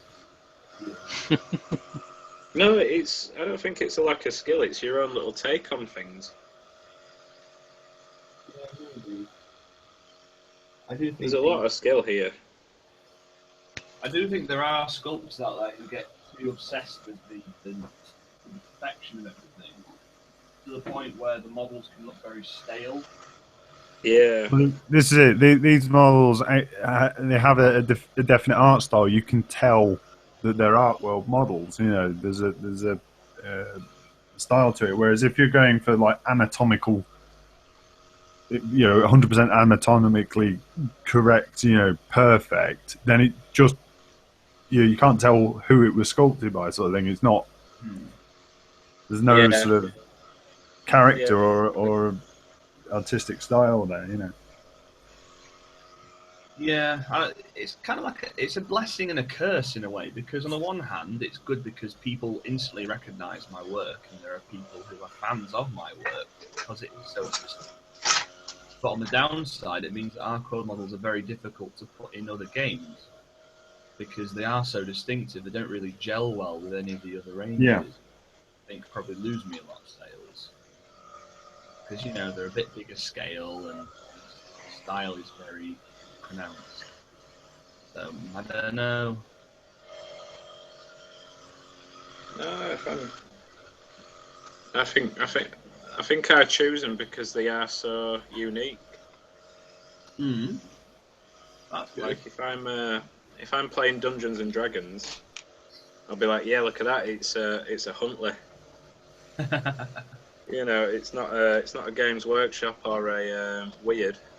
It's amazing. Well, no one else apart from Adam would probably be playing one of them.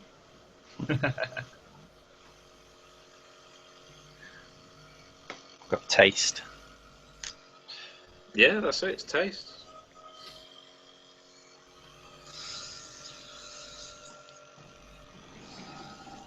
Oh yeah. You know what it reminds me of? You know the big ogre and the crossbowman and everything. Have you ever seen Asterix? Oh yeah. It kind of reminds me of them characters. I'll take that as a compliment. I haven't actually read any of the Asterix comics, but whenever I talk about people who have read them, they always have such a passion about it. It's like I was always more of a Tintin kid myself. Oh yeah. Yeah. My dad used to read me and my little brother his old Tintin books from when he was a child, and we had all the animated adventures of Tintin on tape. And I still do. I still love Tintin. It's great.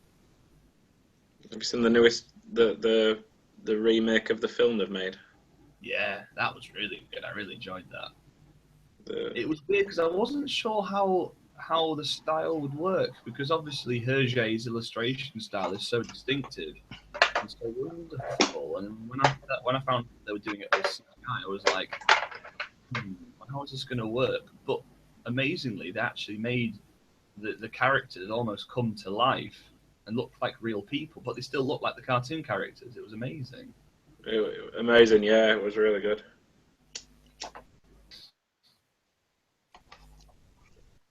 Yeah, I like the film. I'm not sure about the cartoon. I didn't really watch it growing up. I was more like Transformers or G.I. Joe. G.I. Joe, I love G.I. Joe.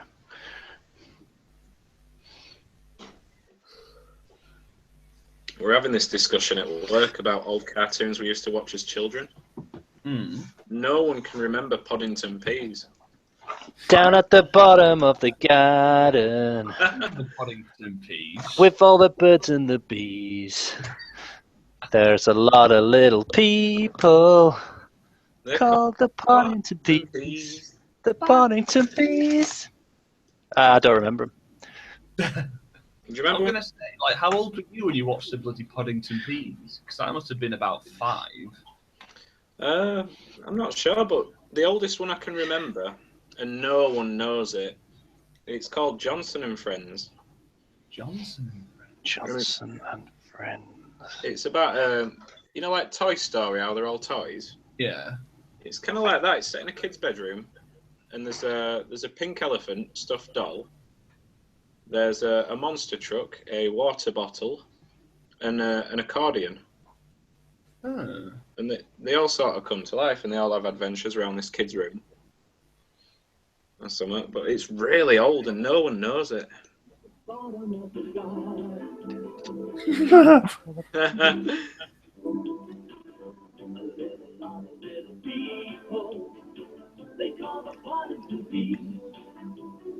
1986.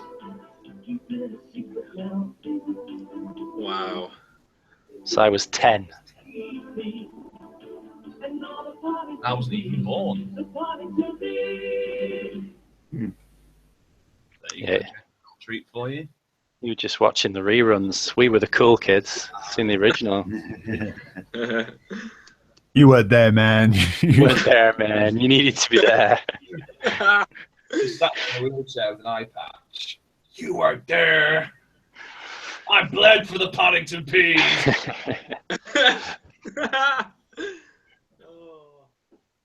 I was there when they tried to axe them, man, the first time round. The Great War. You weren't there. I gave my arm for the Poddington Peas. Things I've seen. The shells, man. The theme tune. Oh. I see what you did there, boy. I see what you did there, boy. That was mighty fine of you, boy, to do that, man. Damn, my hat's on fire. Why didn't you tell me? Look, look. No, it is not my look. Ruined a perfectly good hat.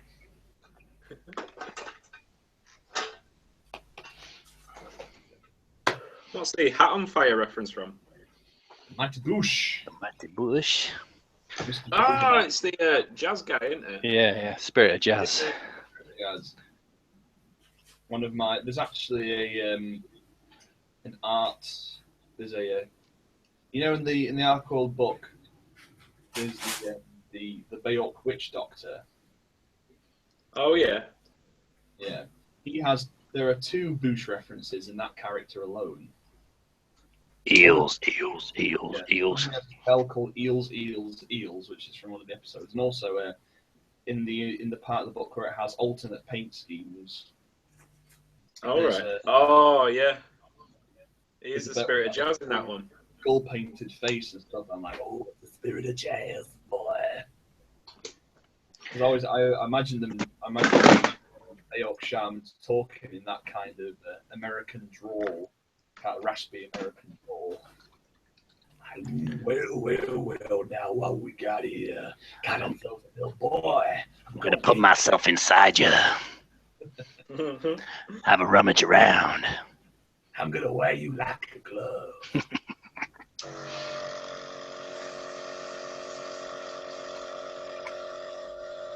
Oh, that's mega cool, that is.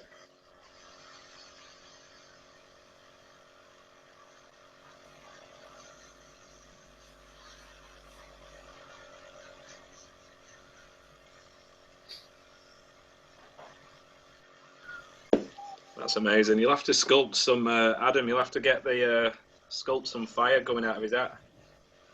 I'll do it. Yeah, I'll give you a copy of the Bayok witch doctor, and you've got to sculpt some fire in his hat and paint him exactly like. Yep. With the white hat and the white coat.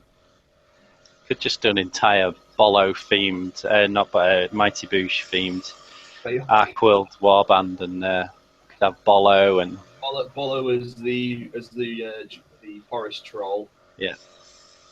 Could have give the chieftain like a massive feathered cap and like a big fluffy coat and painting like Vince, like lipstick on and stuff. Have Howard as a boglin, obviously. Yeah. We've got Old Grog. Old Grog, yeah.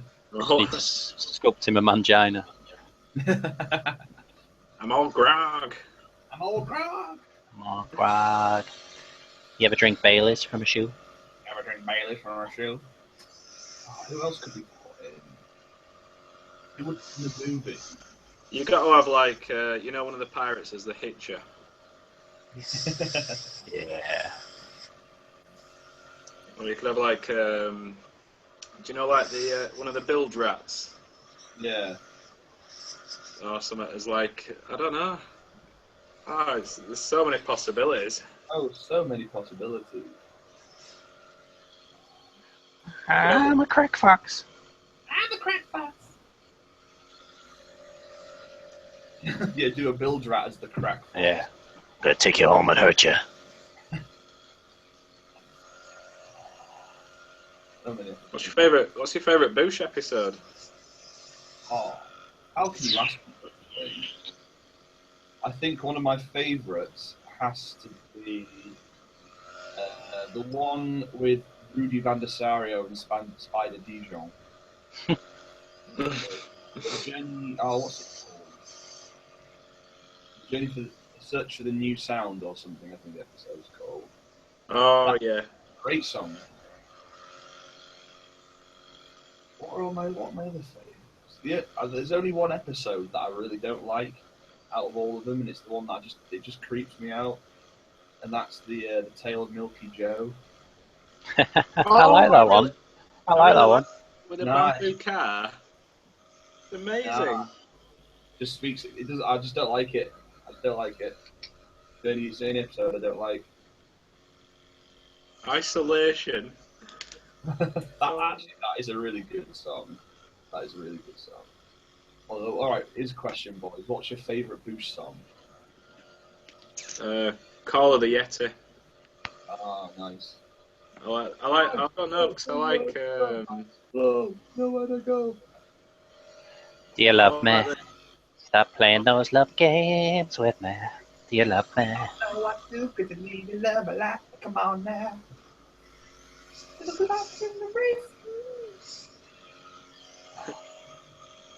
Yeah, I go through cycles where I have to watch all the Boosh episodes. They're one of these very rare shows that gets better the more you watch them. No, they're filming the 4th series now. Oh, My friend is friends with Howard Moon. I can't remember the name of the actor.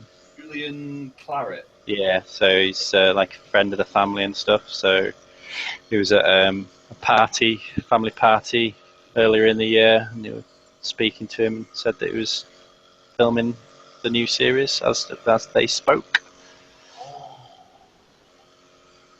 Talk about the hype train. Yeah, New series of Mighty Boosh, a new Gorillaz album. My God, 2017 is going to be mint. yeah. I didn't know there were a Gorillaz album. Yeah, they're releasing a new Gorillaz album. Oh, fantastic. Hype. Hey, before 2017 comes, we've got Rogue One. I'm not a Star Wars fan. Are you not? No. Like, I haven't seen the new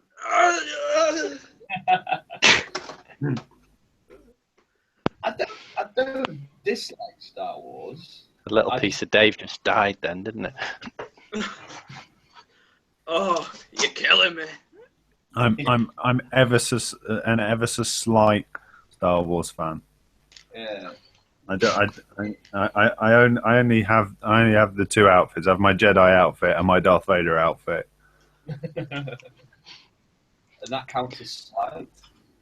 Yeah, that's just slight. That's just mild. Yeah, because he only wears them on odd days, not on the even ones. Yeah, as I said, I realise how Star Wars is good, and I understand why people like it. It's just never done anything for me personally. I've never really been a massive sci-fi fan in general. Like, most kind of futuristic-y style stuff just doesn't do anything for me. I've always been more of a fantasy historical guy. I'm absolutely loving Westworld at the moment. Yeah, I've heard some great. It's only 3 episodes, but if you like Western and then you like sci-fi, it's a match made in heaven. It's brilliant. Yeah, it's been put on my to-watch list, which is growing massively because that's the thing. I never watch something that I have to pay attention to because I always feel bad for wasting time when I'm not working. That's the curse of a procrastinator, isn't it? Guilty pleasure is that you can never enjoy spare time and stuff because you feel like you should be doing something else. Yeah, exactly. So hopefully when I start my new career, I should be able to switch off a bit more. Wow, new career. No details yet. I'm still working out the fine bits, but yeah, next few years should be quite interesting. I think every day is interesting, really. Oh yeah, definitely. I try and do something new every day, really. Definitely, it's never a dull moment. I always seem to get myself in some kind of scrape or another. Which hand are you using today, Dave? What's that, mate? Which hand are you using today? For what? It doesn't matter. Are you talking about what I'm thinking you're talking about? Yeah, just trying something new every day, aren't you? Well, I'm into hollowing out vegetables. Bye. It's sad though because I don't eat veg, so there's never any about. So You don't eat veg at all? I do some things, but it has to be deep fat fried. Deep fat fried carrot. Nice. Is that a delicacy in Keighley? I think that's just me, but I reckon most of these people around here have never sort of really gone into McDonald's for a salad. Yeah, I get that. Well, does anyone go into McDonald's for a salad? Some people. Well, I know people get Subway salads. What you need to do is go into Pizza Hut for a salad. You can get all you can eat salads for like £5. It's great. I bet around here that they don't sell many of them. Where have you tried the famous, or should I say infamous, fried Mars bar? Yeah, Had one. yeah, I've had a few. Are they good? I've never had one. They're all right. They're very sickly. Do you know when you go to the seaside and you get the fried donuts Oh yeah. and how greasy they are? Oh god, yeah. You kind of get that sort of feeling from them. What, as in that your arteries are crying? Yeah, yeah. It's just the heart stopper. Oh god. It's that kind of thing where it's like, my mind is telling me no. Oh yeah, you feel dirty for eating one. Oh god. Fresh donuts and fresh coffee is just amazing. Oh yeah. I'll tell you what I really like. Pineapple juice. I love pineapples. I don't eat enough pineapples because that's the thing. I recently discovered what a pineapple tree looks like, pineapple plant looks like.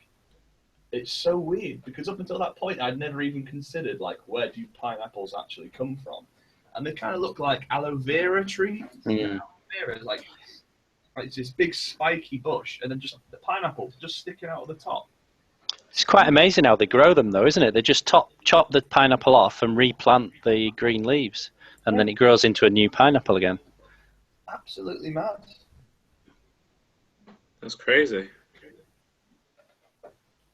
Oh yeah, pineapple. I do love pineapples, but pineapple shouldn't go on a pizza. No, that's madness. No, utter madness. Fruit and savoury things should just not mix. Like Applesauce with pork, that works. My biggest bugbear is when you put citrus fruits with savoury things. Like I love lemon. I love lemon and sugar on pancakes, though. Oh no, but that's the thing. Pancakes are sweet. I'm on about like, for example, duck l'orange or lemon chicken, or like, you know, when you squeeze lemon on fish and stuff like that. Just no. It's a good job the world's not run by you guys. No. Personal preference. I am a Philistine when it comes to food. You consume unsavory things. Oh, I drink a milkshake a day. What kind of milkshake? Chocolate. I have a litre of chocolate milkshake a day. Good God, man! What kind of milkshake is it? Or what brand? You what? Sorry. What kind of brand is it? It's from a carton. I'm not sure, but we sell them at work, and it's amazing. Oh, nice. How are you not really fat, Dave? I couldn't do that. We've started selling Swiss roll, and I just picked. I grabbed a Swiss roll and started eating it like a sandwich. Just literally finished the whole thing in 10 minutes. Good God. I love chocolate. Swiss roll have chocolate in it? This one were a chocolate one with like the vanilla sort of cream. Yeah, kind of like, you know, you used to get the little dairy milk mini roll kind of thing. That's right. It's like it's a giant version of a mini roll. Tell you what, I'm craving at the moment. Marmite. I don't know why. I love it. Marmite, but for some reason I just can't get enough of it now. I think it's subliminal messaging because, like, you know, there's been this big hoo-ha on Facebook about, you know, oh, they're raising the price of some brands because of Brexit, and Tesco are valiantly fighting back to keep it down, and it just keeps talking about Marmite and stuff, and I just felt, you know what? I really fancy some Marmite. So I reckon it's all just a big advertising ploy. Could be. Do you think all these clowns are? Someone told me that they think it's an advertising thing gone wrong. So were they bringing out a new? Someone said bringing out a new version of it. Oh yeah. And then it's all kind of backfired. And people are just doing it. Yeah. I've heard it's a new. There's a new Purge film coming out. That's why they're doing it. Right. So yeah, maybe that's the true story then. But I think maybe your version sounds more believable. It's weird. I always want them to try and scare me because it's like like they'll come up to you and they'll just be like some spotty 15-year-old lad in a clown mask. But all right, nice work, mate. Now what are you gonna do? I didn't think I'd get that far. Unless he shanks you, like prison shanking, multiple times. What would he get out of it? It might be a psychopath. He might get a thrill. 20 years. 20 years. If it was a psychopath, he wouldn't bother with putting the clown mask on. The clown mask is a sign of somebody who cares. It's the All right, pyro.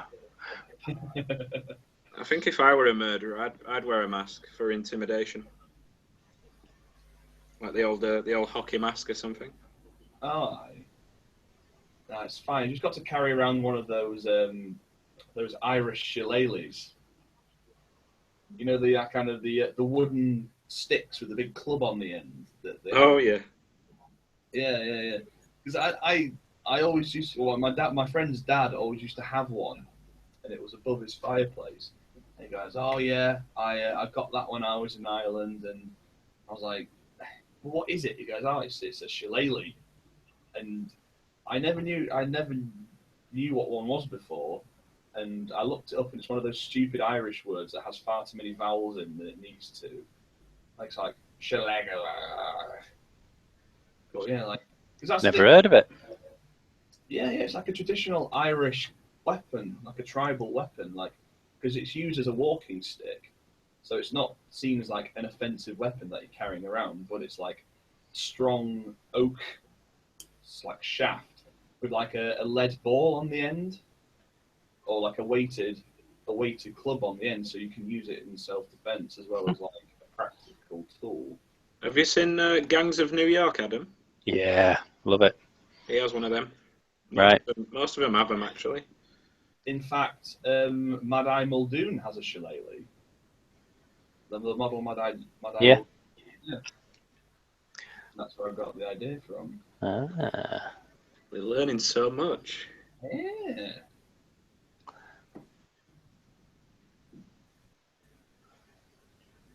You need a light bulb above your head. When you put the thought, the more you know. Yeah, yeah. Shing. I thought that was a star with some like a rainbow. Yeah. Oh, you know.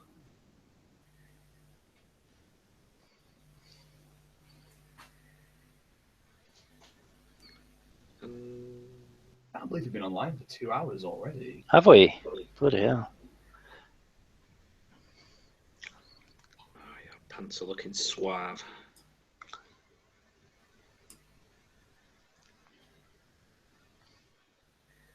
Does it feel a bit weird that you're painting men's groins all day, Adam? Then you come home to paint these models. Yeah, then I'd come home and paint these just to take my mind off all the groins I've painted, yeah.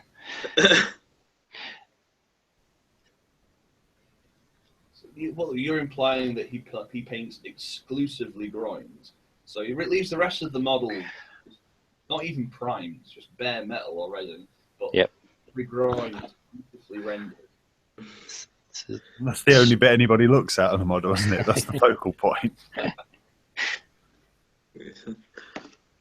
Oh, the model's crap, but the groin's immaculate. The groin's like beautiful. Yeah. He's even painted in like the delicate stitch work. Like the rest of the model is just like dunked and painted in enamel. Like those really shitty railway models where like they look like something out of the Thing.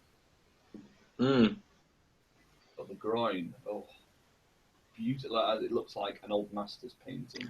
Yeah, I'm working on a sheer material one, so you can. It's just a hint of the. Like a wet t-shirt. Yeah, just a hint of what lies beneath. Oh, stop it, Adam. It's risque. The amazing world of troll nightwear.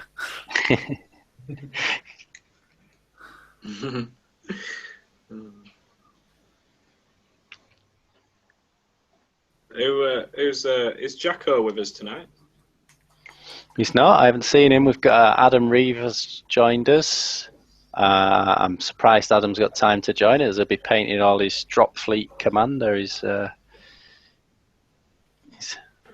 big Drop Zone and Drop Fleet Commander player, is Adam. What's the difference between Drop Zone and Drop Fleet Commander? So Drop Zone was the land-based one, so it was the drop ships flying in and attacking a city, or you had to defend your city from them. And then Drop Fleet is the kind of it's the prequel, I suppose. So it's the battle in space building up to the Drop Fleet. The battle on the planet. So you fight it out in space first, and then move on to planet side. It's kind of like Battlefleet Gothic, that kind of thing. I've never played that, so I'm not sure. Yeah. Neither have I. So to be fair, I haven't played many games. I'm like Judge. I'm more of a hobbyist. Adam Reese, capital letters, spaceships. Pew, pew, pew. Here's a question. Like, how come in space battles on TV and films, when the spaceships blow up, they have fire and make noise?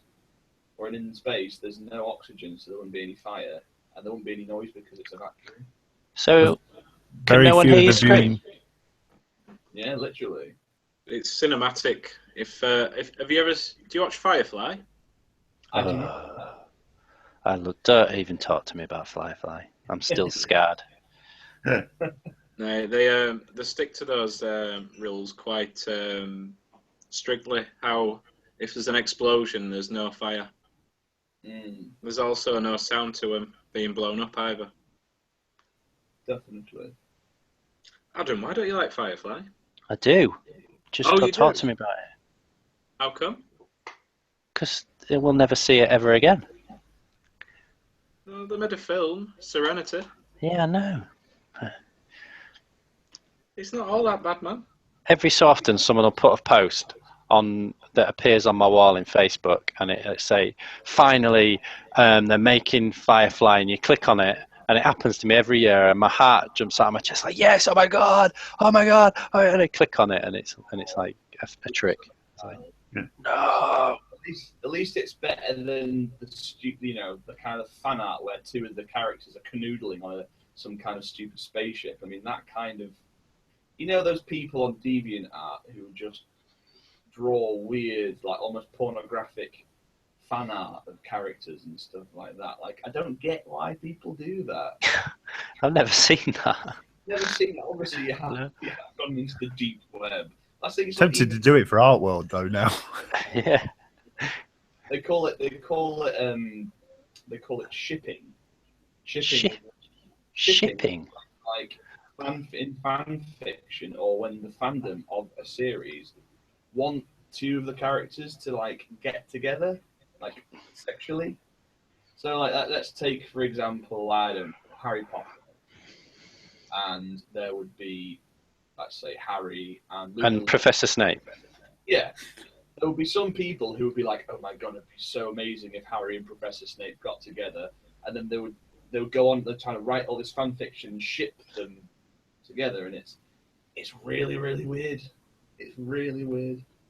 In fact, here's an interesting fact: the world's longest book, that has ever been written, I believe it's 3 million pages long, or 3 million words long, or something like that. It's ridiculous. It's a fan fiction about the Smash Brothers game. What? Yeah, that is the world officially the world's longest piece of fiction. Is that the Smash Brothers where there's 2 men in an arena? No, it's the Smash Brothers where it's all the Nintendo characters. Oh yeah. Sorry, I'm thinking of Smash TV. Yeah. But yeah, I can't remember it exactly, but yeah, it's got the world record for the longest piece of single fiction. Sounds crazy. Although I've recently seen a, do you know Star Wars: A New Hope? Yes. I've seen that converted into one giant poster, the whole film. Oh wow. And it have you seen that, Adam? Say again. The poster of A New Hope. It's got it starts off as you know how the film starts with the rebel ship being chased down. Yeah. And it ends up on the you know, with a Death Star being destroyed. And it's a whole massive. It's one giant poster that runs through the whole film. No. Oh. I have to send you the link. Yeah. It's crazy. I think Joel sent me it. Or Joel posted it up, and I just looked at it. Sounds I good. had a whole thing running with my youngest girl a little while back. Whenever we went out in the car and we'd see you'd see the moon, and she'd go, "Look, there's a moon." I go, "That's no moon. That's a space station." She go, "No, it's a moon." I go, "No, it's a space station." "No, it's a moon. It's a space station." "No, it's a moon." Yeah, you need to watch more Star Wars. That's no moon. I'm going to have to use that one. Adam Reeves has put on there, I think this is talking about Drop Fleet Commander. He says it was written by Andy Chambers and it's orbital rather than space. Now I remember this. I think the gravity of the planet can affect your maneuvers and things like that, and I think you need to take that into consideration. I always thought that he was meaning that Andy Chambers wrote the Smash Brothers fan fiction. Maybe, yeah, maybe. Actually, it's just bugging me now. I'm going to have to look it up. Goodbye, Poddington Peas. Oh.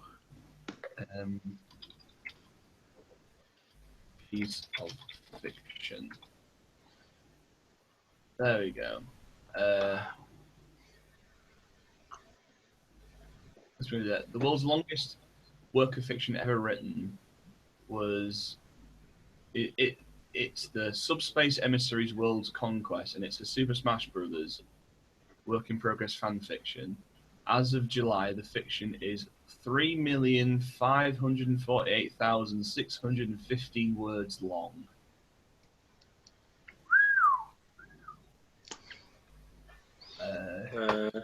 That's a book you can't read with one hand. Yeah, a bit of light reading. You know.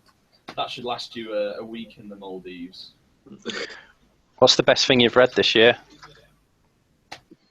I don't have time to read. I've read. You know, there's It's my Arcworlde confirmation order. Correct answer. Yes. Oh, what's the best thing I've read? Do audiobooks count? Yeah, I suppose so. All right. Well, in that case, I would say a book called Three Men on a Boat. Oh. It's a Victorian comedy written by Jerome K. Jerome, and it's about, well, three guys going up the Thames on a boat trip.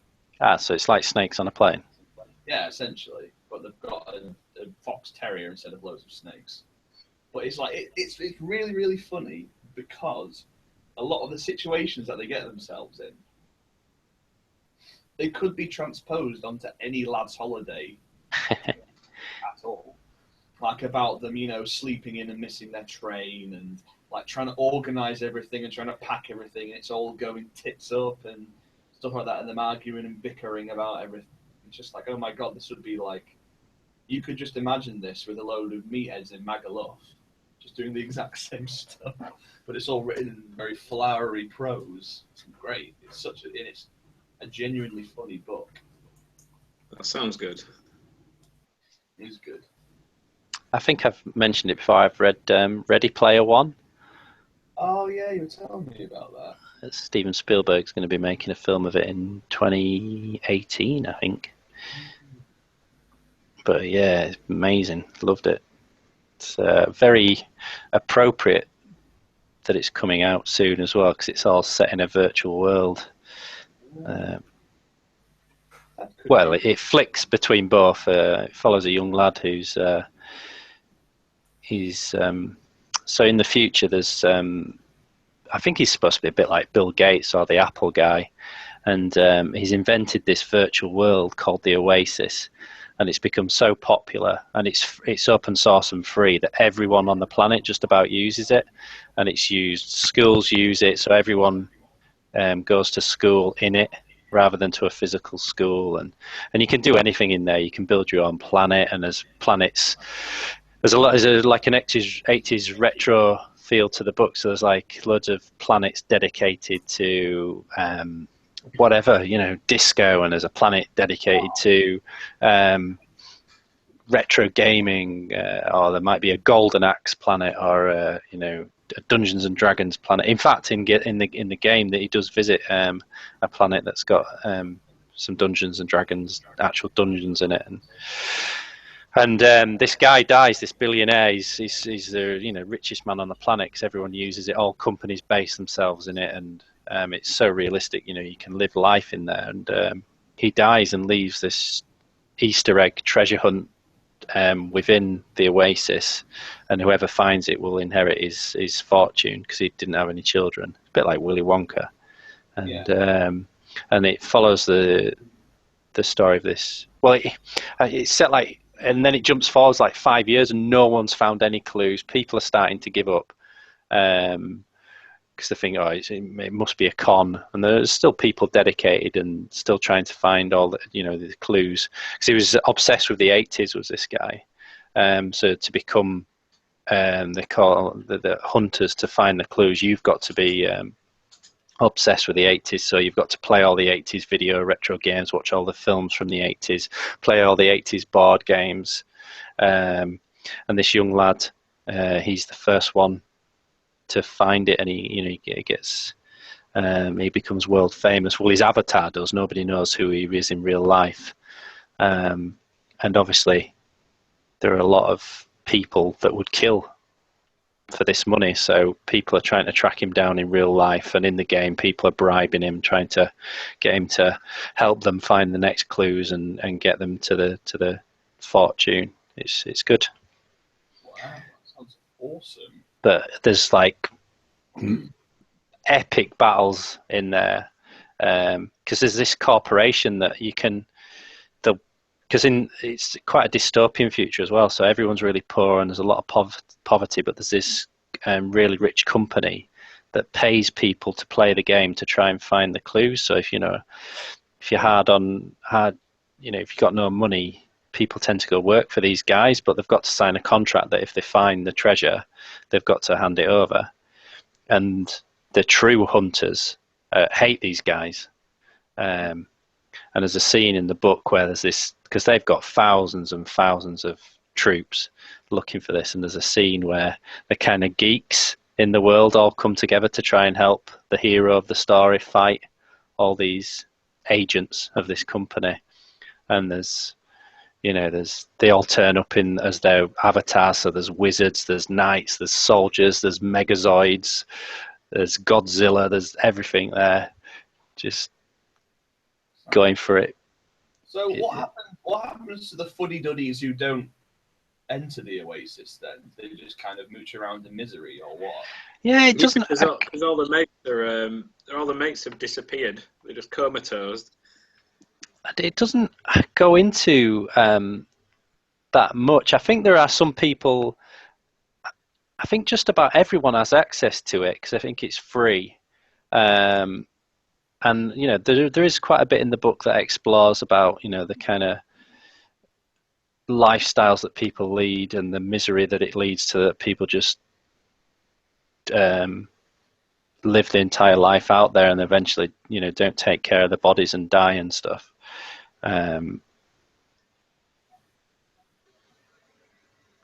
But it does. Like this young lad, he lives in this. It's like a ghetto, and in one of the scenes, he's out of his house.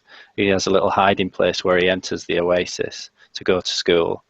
And while he's out, his house gets blown up by this company because they're trying to, because he's refused to join them, because he gets an invite from them to go to their headquarters within the game, and he's anonymous in the game. Everyone's anonymous in the game, apart from when you go to school. And they give him this offer of millions and millions to help them find the rest of the clues, and he refuses. And later that day, they blow his like ghetto up in an attempt to kill him. Jesus. It's good. It's a really, really good book. Really action packed. And if you love the 80s, or if you grew up in the 80s, and there's loads of reference to all the films, because some of the simulations he has to go in and solve clues to find solve puzzles to find the clues are based in 80s films or video games and Dungeons and Dragons. It's really good. Where was it? When was it written? I don't think it's not that long ago. It's quite new. Oh. I'm gonna have to see whether they've got it on audiobook. Probably. No, they have, and do you know who narrates it? Who? Will Wheaton. Oh, that'd be brilliant. Is it? Have you listened to it, Dave? I was tempted to buy it and I sampled it, but instead I bought a different one. Right. Honestly, it is a really good book, and I'd suggest reading it before they make the film.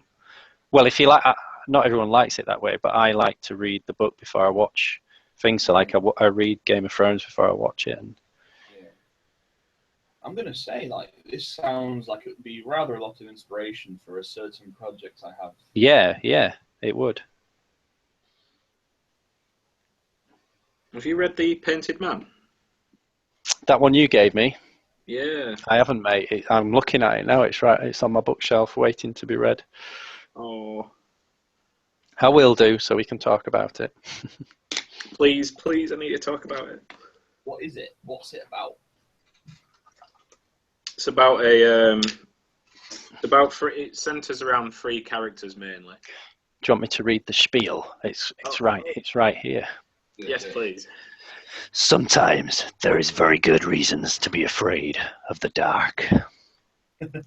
Arlen lives with his parents on their small farmstead, half a day's ride from the isolated hamlet of Tibbetts Brook.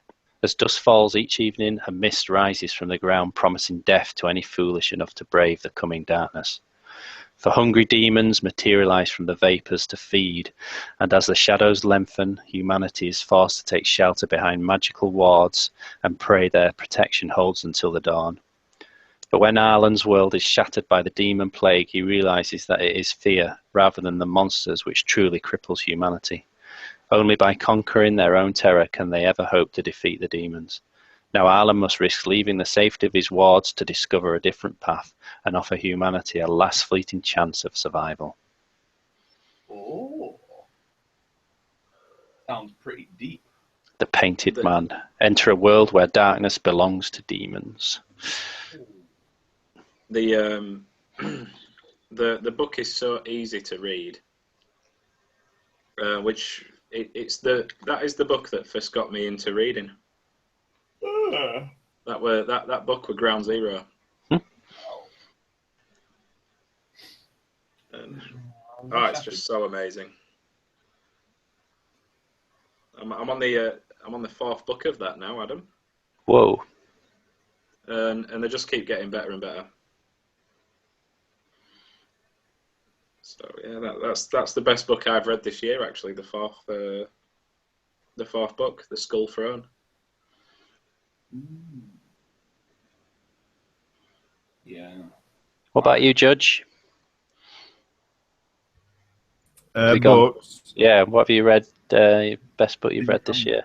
I'm going through the Old Republic, Star Wars Old Republic books at the moment. I'm really enjoying that. Just in the one about Darth Malgus, the sort of Sith Lord you always see advertising the game, or the original game. And I particularly enjoyed that because the start of the book covers his assault on the Jedi Temple, which is basically the 2-3 minute cinematic trailer they did for the game years ago. Right. So it explains a lot of that. So you've got like a 2-minute trailer, which in the book is covered in huge detail, and there's lots of little nuances you don't pick up in the trailer. So I did that, and I just had to go back and watch the trailer over and over and over again, So yeah, I really enjoyed that. That was really good. Does it cover the original Old Republic from like Darth Revan? I've just got the Darth Revan, the Revan book, but I haven't started that yet. But I played the 2 original. Yeah, I've still got the 2 original Xbox games. Yeah, I must have the original on PC, Xbox, on my tablet, on anything I can get it on. I love that game. I really liked being evil on that game. I just found it funny, force choking some innocent person. Have you ever taken have you seen how you do a picture of a force choke? So you need a camera that can take a lot of pictures at, one after the other. Yeah. And you get a friend to hold their throat with both hands and then jump in the air while you stand in front of them holding your hand out in a force choke. And if your camera takes loads of photos, one of them will be the perfect of them. You can see their feet hanging off the air, and it looks like you're holding them up with a force choke. It works a treat. Oh, nice. Either that or you just get someone who's like super skinny. One of the people who are so skinny that their belly button sticks out. You actually just lift them up with one hand. I'm going to have to get my Darth Vader outfit out now and do that. Yeah, it really does work. It's good. You had me at belly buttons.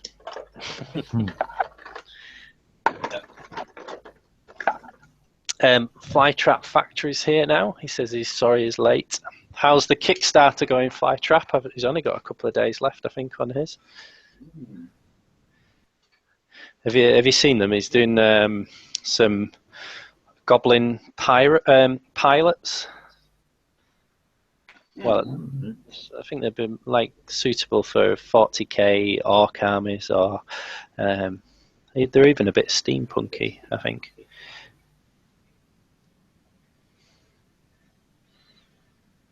I love 40k. I just like the game. Oh, I need to start playing it because I've got a blooming Genestealer cult army now. I love the fluff. There's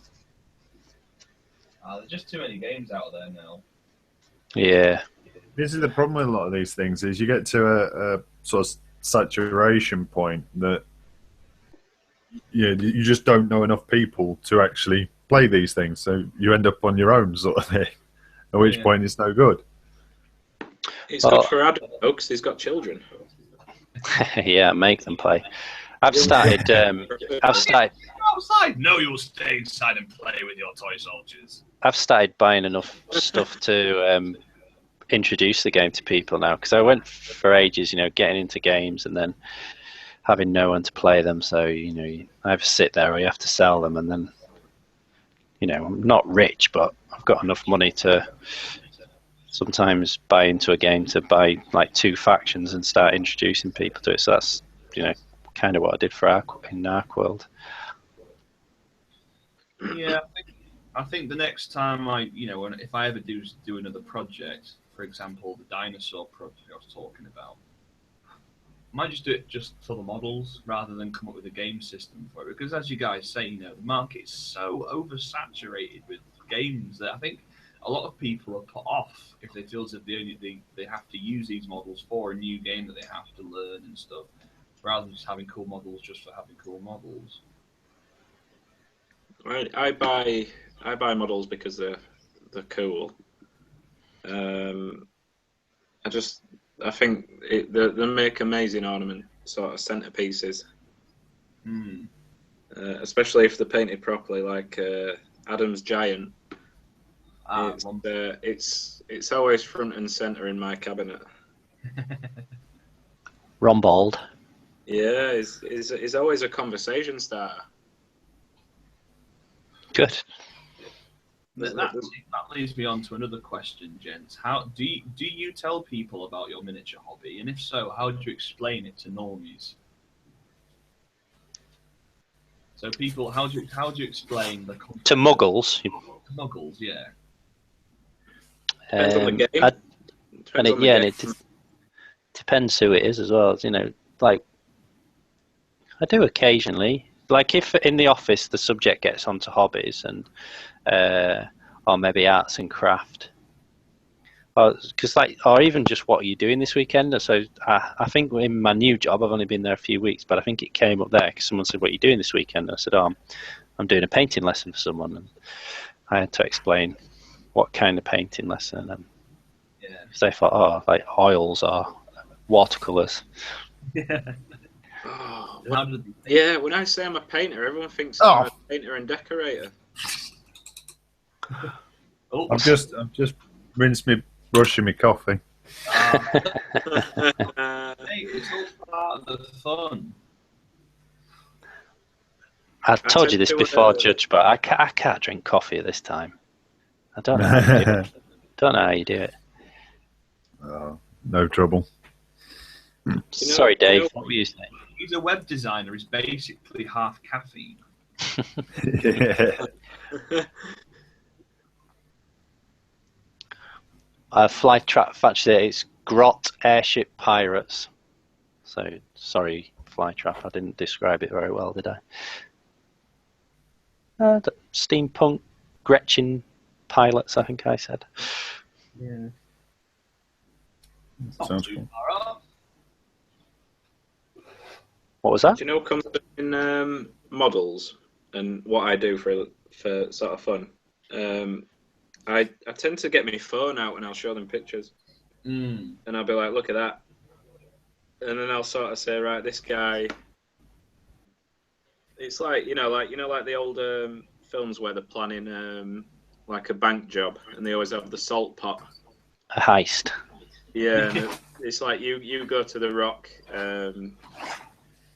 The pepper pot and the salt pot. They're using a spatula to push the. Yeah. I kind of sort of look at when I'm describing them. I go for that, and I go for the old like it's like chess. Yeah, the standard is like chess but more complicated. It's a sophisticated game of chess. It's more in depth. It's like it's like if you were a general at the back of an army telling them where to go. Yeah. You are God. I kind of explain it sometimes, kind of like like Dungeons and Dragons, that kind of thing. Oh yeah. Yeah. Everybody's heard of Dungeons and Dragons, haven't they? Dungeons and Dragons, yeah. I mean, often doesn't get you super cool points, but still. Flytrap says, Alex, tell us about the theatre gig you just nailed. Oh yeah. Well, I was talking to you about it a little bit earlier, wasn't I, Adam? But I don't think anyone was watching then. Yeah. Last week I auditioned for a local production of a play, and the play is called The History Boys by a writer called Alan Bennett. There's been a film made about it, and it's quite good. And I auditioned for a role, and I got one of the main roles in it. So I'll be performing that in February. Very cool. It's always very good. Cool. It's always good to kind of have other hobbies and interests. I think I used to do theatre a lot at university. Now I was on the committee for the Musical Theatre Society. I did a lot of shows, and most of my friends I met through uni were through doing that. And I finished last year, and I haven't done anything really like that since, and I've really missed it. So I've managed to get myself into 2 shows over the next few months, so that's quite good. It's good to be back.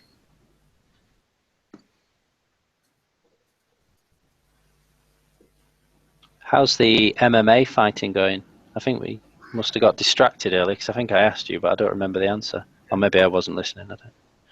It's going really well. I've missed this week's training, unfortunately, because I've been at home. Oh yeah, that was the answer. Yeah, you're back at home, aren't you?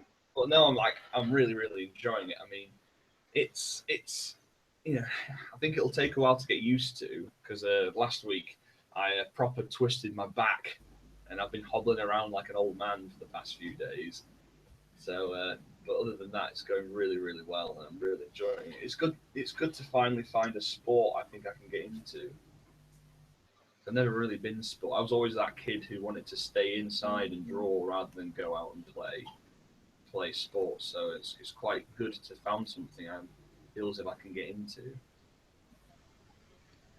Flytrap Factory agrees with you. He says it's good to have a balance of interests when not sculpting and shit. I'm doing film work myself, he says. Oh, very nice. What kind of film work? I will tell you when he answers that question. Did someone say snuff?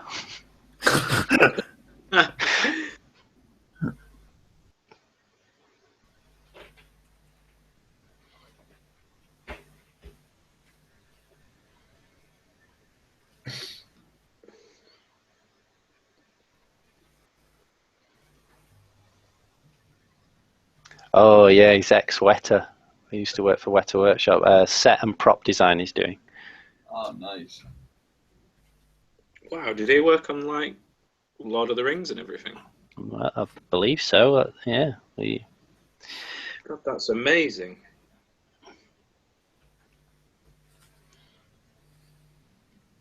He's the guy I'm talking about. Did you see me post on Facebook those cavemen and the mammoth and stuff? I think so. He's Flytrap Factory's the guy who sculpts them. Oh, very cool. I think you were chatting to him about doing a crossover miniature. I remember chatting to him, but I don't think I was talking about crossover miniature. All right, maybe that was. I thought I'd mention that to both of you. I think I said to him you should do a crossover miniature with Alex, and I thought he was going to talk to you about it, and then I think I mentioned to you, and I thought you were going to talk to him about it. So, Those old ones. because his style's quite similar to yours, full of character. This milliput dust is making me cough.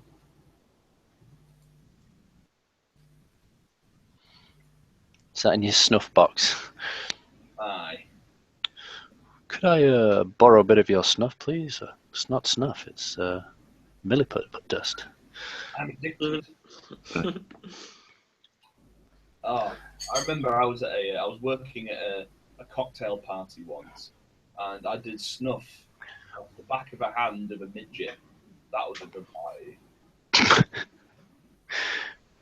It was an Alice in Wonderland themed one. I was employed to dress as the Mad Hatter and stay in a room with a load of tables and glue and glitter and paints and stuff, and these top hats, and the members of the party could come in and I would help them design and make their own hats.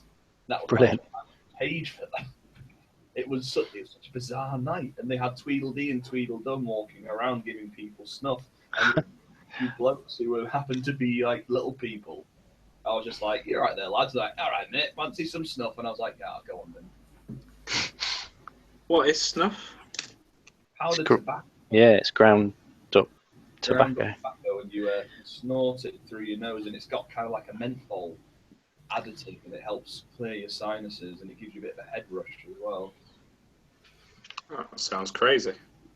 Oh, aye, it's an experience. Sounds illegal. Well, it's only tobacco. I mean, that's a government sanctioned thing that'll kill you. It's fine. I'd rather do milliput. Alright. Alex, you got any milliput? I've got the stuff. I open up my jacket, there's just rows and rows of it on it. Come round the back of the recreation centre. I'll give you a snifter. Get your pestle and mortar out. Just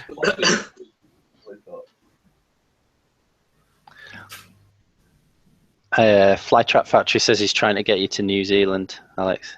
He has, yeah.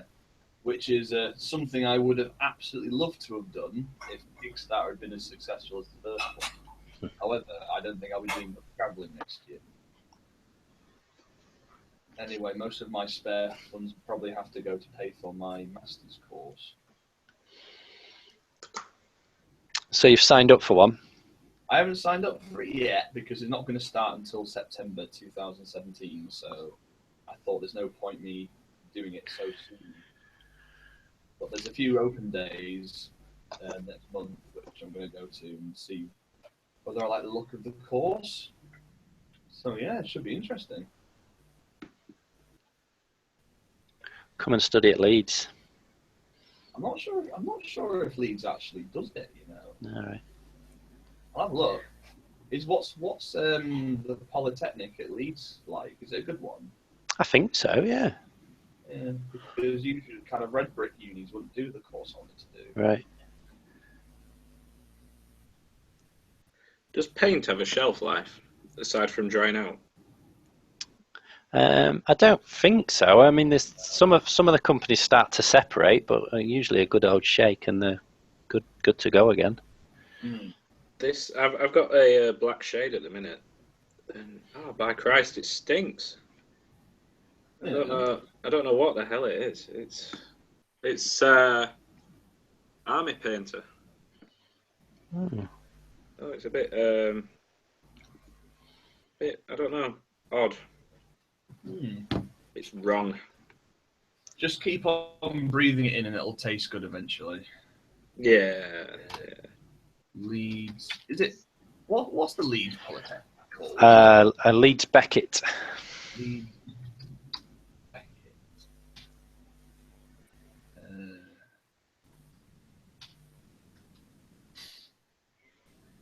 Leeds Beckett MA Art Design course. Let's have a look.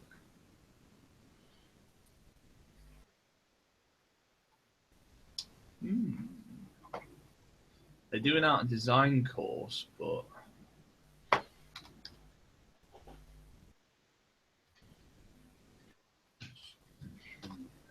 The sleeping mountain trolls coming to life. aye. Looking good, man. Cheers. No. Always looking good. Always. I can't fault anything you've done.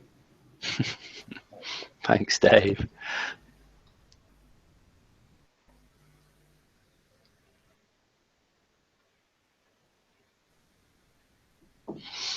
Time are we on? Oh, should we call it a day at 11? Yeah, We've got to get up for work, I'm afraid. Manchester School of Art, eh? Manchester.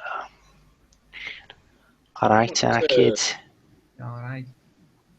What time are we on now? It's 8 minutes to 11. Wow. It's fair flown tonight. What's for tea, guys? Come on. I've had mine. It's a booner. Very nice. It's one of them sad pizza nights, I reckon. I had a happy pizza night. I went to Pizza Hut at about 4 o'clock with my grandma today. How is Gran? She's fine. She's absolutely fine. Everyone's lovely at Warplock HQ. Say hi. Hi. Give him warm regards. Well, I'm not there anymore. I've come back now. Oh yeah, back in Nottingham. Alex, ring them now. Tell them. Well, my dad's watching as we speak, so you can tell him yourself. Hey, Rob, top man.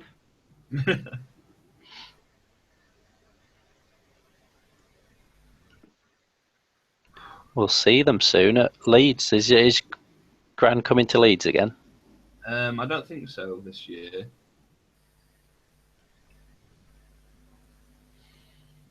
I'm looking forward to this. I'm going to wear my shirt again and pretend I'm. I might dress. I'm thinking of going fancy dress. I'm not sure. Do it. I want to big time. Why not? Have we got any tickets to get in, Alex, or do we need to pay in? I'm not sure. I think if you come early with us, Yeah, and just come in and as part of the staff. I think that's what we did last time, didn't we? Just Yeah, flashed our Arcworlde t-shirts, didn't we? We didn't. I flashed nipple. Oh yeah, you didn't have one yet at that point, did you? I was gonna say I had to sort of do favours for him. Rob says hi, Dave. Oh, what a man! The man, the legend.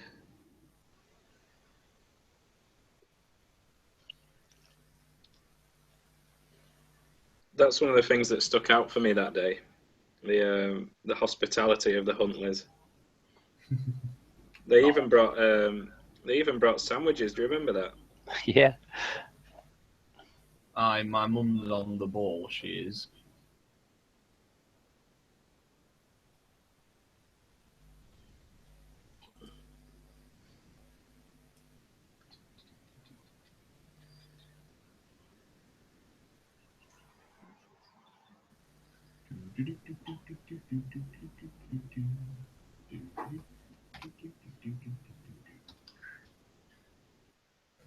Oh, they're looking very good, guys. I'm really chuffed with myself. Let's have a look. Right. Let's do this guy. Should we do a roundup? We've got 4 minutes to go. Starting with you, Dave. Let's have a look. Oh, yes. I love the skull theme. So you've done the skulls on just about all your Albionicans, haven't you? Yeah, on the Albionicans, on the side of the helmet there's like a skull, and I'm looking at them as renegades. Like they're coming away from the norm of sort of protecting the realm or whatever, and they're just making up their own rules as they go because they've been wronged somehow. Or have they just been given free reign, like is it Inglorious Bastards with Brad Pitt? I don't know. My guys are like the worst kind of bad guys. They do things the wrong way, but they are good. I'd love to do like an Arcworlde version of the French Foreign Legion, where you just an eclectic mercenary band of just the worst people you could ever come across. Yeah. You just don't talk about your previous crimes. All's forgiven. Just serve your time. Yeah. Let's have a look at yours, Judge. Okay, let's wait a second. We got. Oh. Now let me get in focus. He looks cool. Yeah, you can see the blue now of his armour. Looks like a breastplate made of crystal. Ginger beard. And I've been probably not going to see it very well, but here's the work in progress on the first of the Huskals, the Njorsvald. Is that an axe or a warhammer? It's going to be an axe. Right. Mighty axe. Yeah, his stance suggests it's a very heavy axe. Definitely, yeah. It's a great-handed, two-handed great axe. How's your work? So this is my troll. Cool. So the lighting's a bit different on this because on the model he's going to be jumping through the air. So most of the light's on his back actually. Yeah. Because he's about to smack the giant over the head. But so I've kept his underside quite a bit darker than the other side. That's incredible how you've got it to get into that pose. Yeah, I chopped his feet off, and then the paintings masked my terrible sculpting. But I've just then attached them again at a different angle, and then tried to sculpt his ankles in a different angle. Talking about horrible sculpting, I've taught you well, Mr. Boyd. I just need to practice, Mark. Did you I find do enjoy it. Did you find the needles for the arrows? Oh, for my my river troll Yeah. ball. No, they've gone. Oh. Been some poor kid's foot at the school where our games club's at a school, and my bull troll had little arrows for people that I don't know that are made sticking out of him, made from acupuncture needles, and they've fallen out somewhere. Nice. Yeah. Whoops. Suppose they're the kind of models you shouldn't really play with. Yeah. Just for display. Well, that's I'm a bit like Judge. I spend far too much time on my models, but I've got a further curse that I actually do like wargaming as well. So Bastard. right, it's 11 o'clock, everyone. So let me say thank you to everyone once again for hanging out. And who have we got? Rob Huntley, Flytrap Factory, Adam Reeves, Lord Tattoo. I think he's gone now. Also known as Robbie and Foster. Daniel, I think he's gone as well now. Henry Collier. So thank you everyone for tuning in. Thanks Dave, thanks Alex, thanks Judge. I'm on holiday next week, so I don't know if someone wants to take up the mantle and carry on without me. I can do you a tutorial of how to set it up. Yeah, well, I don't mind setting it up and stuff. I suppose it'll be the last one before the end of the Kickstarter. So Yeah. Okay, I'll send you some instructions. Cool. All right, everyone. Right. All right. See you later, mate. See ya. Hey, see ya. No. Good night. Bye.